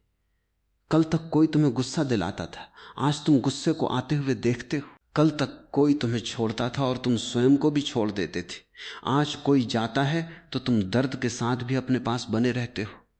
कल तक आलोचना तुम्हारी पहचान तोड़ देती थी, आज तुम पूछते हो क्या इसमें कुछ सीखने योग्य है। कल तक प्रशंसा तुम्हें ऊपर उठा देती थी, आज तुम मुस्कुराते हो और उसे भी गुजरने देते हो। यही संतुलन है, यही भीतर का केंद्र है। और अंततः तुम्हें यह भी समझना होगा कि खुशी को खोजने की जरूरत नहीं। खुशी कोई वस्तु नहीं जिसे कहीं जाकर पाया जाए। खुशी उस क्षण प्रकट होती है जब संघर्ष समाप्त होता है, जब तुम जीवन से लड़ना छोड़ते हो, जब तुम स्वयं से लड़ना छोड़ते हो, जब तुम दूसरों को नियंत्रित करना छोड़ते हो, जब तुम अतीत को बदलने की कोशिश छोड़ते हो, जब तुम भविष्य को पकड़ने की कोशिश छोड़ते हो, तब जो बचता है वही शांति है। और उस शांति के भीतर ही आनंद है। तुमने उसे हमेशा बाहर खोजा था, अब भीतर लौटो, आंखें बंद करो, सांस को महसूस करो, शरीर को ढीला छोड़ो। जो हुआ उसे अभी कुछ क्षण के लिए जाने दो, जो होना है उसे भी अभी आने मत दो। केवल इस क्षण में रहो। सांस आती है, सांस जाती है, और तुम देखते हो कोई विचार आता है, जाता है, तुम देखते हो कोई भावना आती है, जाती है, तुम देखते हो, धीरे धीरे देखने वाला स्पष्ट होता जाता है, और एक क्षण ऐसा आता है जब देखने वाला और देखे जाने वाले के बीच का अंतर इतना स्पष्ट हो जाता है कि तुम्हें अनुभव होता है, मैं अपने दुख नहीं हूं, मैं अपने विचार नहीं हूं, मैं अपनी असफलताएं नहीं हूं, मैं अपनी सफलताएं भी नहीं हूं, मैं दूसरों की राय नहीं हूं, मैं अपनी कहानी नहीं हूं, मैं वो मौन साक्षी हूं जिसमें ये सारी कहानियां आती जाती। और जब ये अनुभव तुम्हारे भीतर उतरता है तब सचमुच कोई तुम्हें दुखी नहीं कर सकता, कोई तुम्हें अपमानित कर सकता है लेकिन तुम्हारी आत्मा को नहीं, कोई तुम्हें छोड़ सकता है लेकिन तुम्हारी चेतना को नहीं, कोई तुम्हारा धन ले सकता है लेकिन तुम्हारे भीतर की जागरूकता को नहीं, कोई तुम्हारे बारे में झूठ बोल सकता है लेकिन तुम्हारे भीतर के सत्य को नहीं बदल सकता, कोई तुम्हारे शरीर को चोट पहुंचा सकता है लेकिन तुम्हारे भीतर उस स्थान को नहीं छू सकता जहां तुम केवल साक्षी हो। और तब तुम पहली बार स्वतंत्र हो। यह स्वतंत्रता दुनिया से भागने की स्वतंत्रता नहीं, दुनिया के बीच स्वयं को पहचानने की स्वतंत्रता है। अब तुम प्रेम कर सकते हो बिना डरे, हंस सकते हो बिना कारण, रो सकते हो बिना शर्म के, छोड़ सकते हो बिना घृणा के, आगे बढ़ सकते हो बिना अतीत को ढोए। और जब जीवन की अंतिम घड़ी भी आएगी तब शायद तुम उससे भी उसी जागरूकता के साथ मिल सकोगे, क्योंकि जिसने जीवन को स्वीकार करना सीख लिया उसने मृत्यु से भी डरना धीरे धीरे कम कर दिया। इसलिए मेरी बात को केवल सुनकर मत छोड़ देना, आज से अपने जीवन में इसे देखना। अगली बार जब कोई तुम्हें दुख दे, रुक जाना, किसी को दोष देने से पहले अपने भीतर देखना। अगली बार जब कोई तुम्हारी प्रशंसा करे, उसे भी देखना। अगली बार जब तुम्हें किसी की सफलता से ईर्ष्या हो, उसे छिपाना मत, देखना। अगली बार जब कोई तुम्हें छोड़ दे, अपने भीतर रहना। अगली बार जब पुरानी याद तुम्हें दुखी करे, उससे भागना मत, उसे साक्षी होकर देखना। और हर रात सोने से पहले कुछ क्षण अपने दिन को देखना। किस बात पर तुम प्रतिक्रिया कर गए, किस बात पर तुमने अपेक्षा की, किस बात पर तुम्हें चोट लगी, किस बात पर तुम्हारा अहंकार जागा। और फिर स्वयं को दोष मत देना, केवल देखना, क्योंकि देखने की निरंतरता ही परिवर्तन लाती है। एक दिन तुम पाओगे कि तुम वही व्यक्ति नहीं रहे जो छोटी सी बात पर टूट जाता था। तुम्हारे भीतर जगह बढ़ गई है। पहले जहां एक शब्द के लिए भी जगह नहीं थी, अब वहां पूरा आकाश है। पहले जहां एक आलोचना तुम्हें जला देती थी, अब वहां समझ है। पहले जहां किसी के जाने से जीवन समाप्त लगता था, अब वहां आंसुओं के बीच भी जीवन का प्रवाह दिखाई देता है। पहले जहां तुम्हें खुशी पाने के लिए किसी कारण की जरूरत थी, अब कभी कभी बिना किसी कारण के तुम्हारे भीतर शांति उतर आती है। और तब तुम समझोगे कि असली क्रांति बाहर नहीं हुई, दुनिया नहीं बदली, लोग वही रहे, परिस्थितियां वही रहीं, बदला तो केवल देखने वाला। और जब देखने वाला बदलता है, पूरा संसार बदलता हुआ दिखाई देता है। इसलिए याद रखो, तुम्हें कोई दुखी नहीं कर सकता। तुम्हारा दुख तुम्हारे भीतर उठता है और तुम्हारी मुक्ति भी तुम्हारे भीतर ही जन्म लेती। किसी दूसरे से अपनी खुशी मत मांगो, किसी दूसरे को अपनी शांति की चाबी मत दो।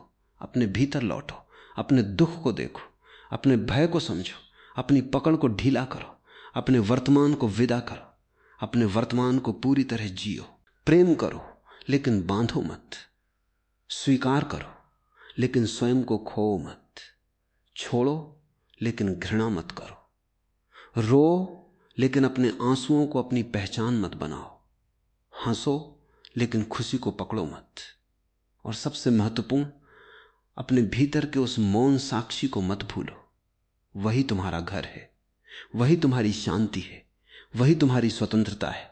जब तुम वहां लौट आते हो तब बाहर कोई कुछ भी करे, भीतर एक बात अडिग रहती है, मैं जाग रहा हूं। और जिस मनुष्य के भीतर जागरण है, उसे संसार हिला सकता है लेकिन तोड़ नहीं सकता। जीवन उसे रुला सकता है लेकिन उसकी आत्मा से प्रकाश नहीं छीन सकता। अब कुछ पाने की जरूरत नहीं, केवल जागने की जरूरत है।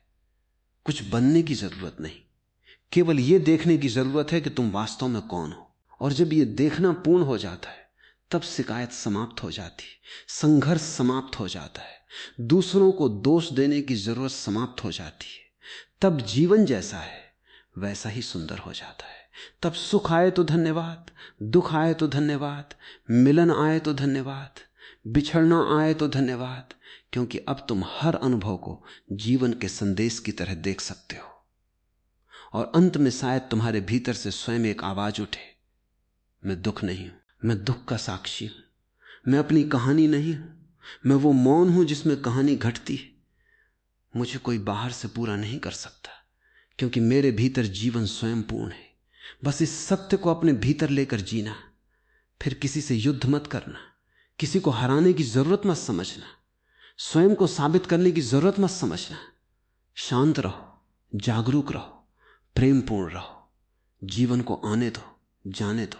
और जब कभी दुख तुम्हारे दरवाजे पर दस्तक दे, उसे शत्रु समझकर दरवाजा बंद मत करना, दरवाजा खोलना, उसे भीतर आने देना, उसके सामने बैठना और पूछना, तू मुझे क्या सिखाने आया है? शायद वो तुम्हें बताएगा कि तुमने क्या पकड़ रखा है, शायद वो बताएगा कि तुम किससे डरते हो, शायद वो बताएगा कि तुम किससे अपनी खुशी मांग रहे थे। और जब तुम समझ जाओगे तो उसे जाने देना, क्योंकि दुख को हमेशा भगाना जरूरी नहीं, कभी कभी उसे समझ लेना ही उसे विदा करने के लिए पर्याप्त होता है। और फिर तुम अकेले बैठोगे, आंखें बंद करोगे, सांस को महसूस करोगे, और अचानक तुम्हें लगेगा, जिस शांति को मैं वर्षों से खोज रहा था वो तो यही थी। जिस खुशी के लिए मैं पूरी दुनिया में भागता रहा वो तो मेरे भीतर मौन बैठी थी। जिस स्वतंत्रता के लिए मैं दूसरों को बदलना चाहता था वो तो मेरे अपने देखने में छिपी थी। और तब तुम्हारे चेहरे पर एक ऐसी मुस्कान आएगी जिसे किसी कारण की जरूरत नहीं होगी। वही मुस्कान तुम्हारे भीतर की स्वतंत्रता की पहली निशानी होगी। उसी क्षण तुम समझोगे, किसी ने मुझे दुखी नहीं किया था, मैंने दुख को पकड़ लिया था और अब मैं उसे छोड़ रहा हूं।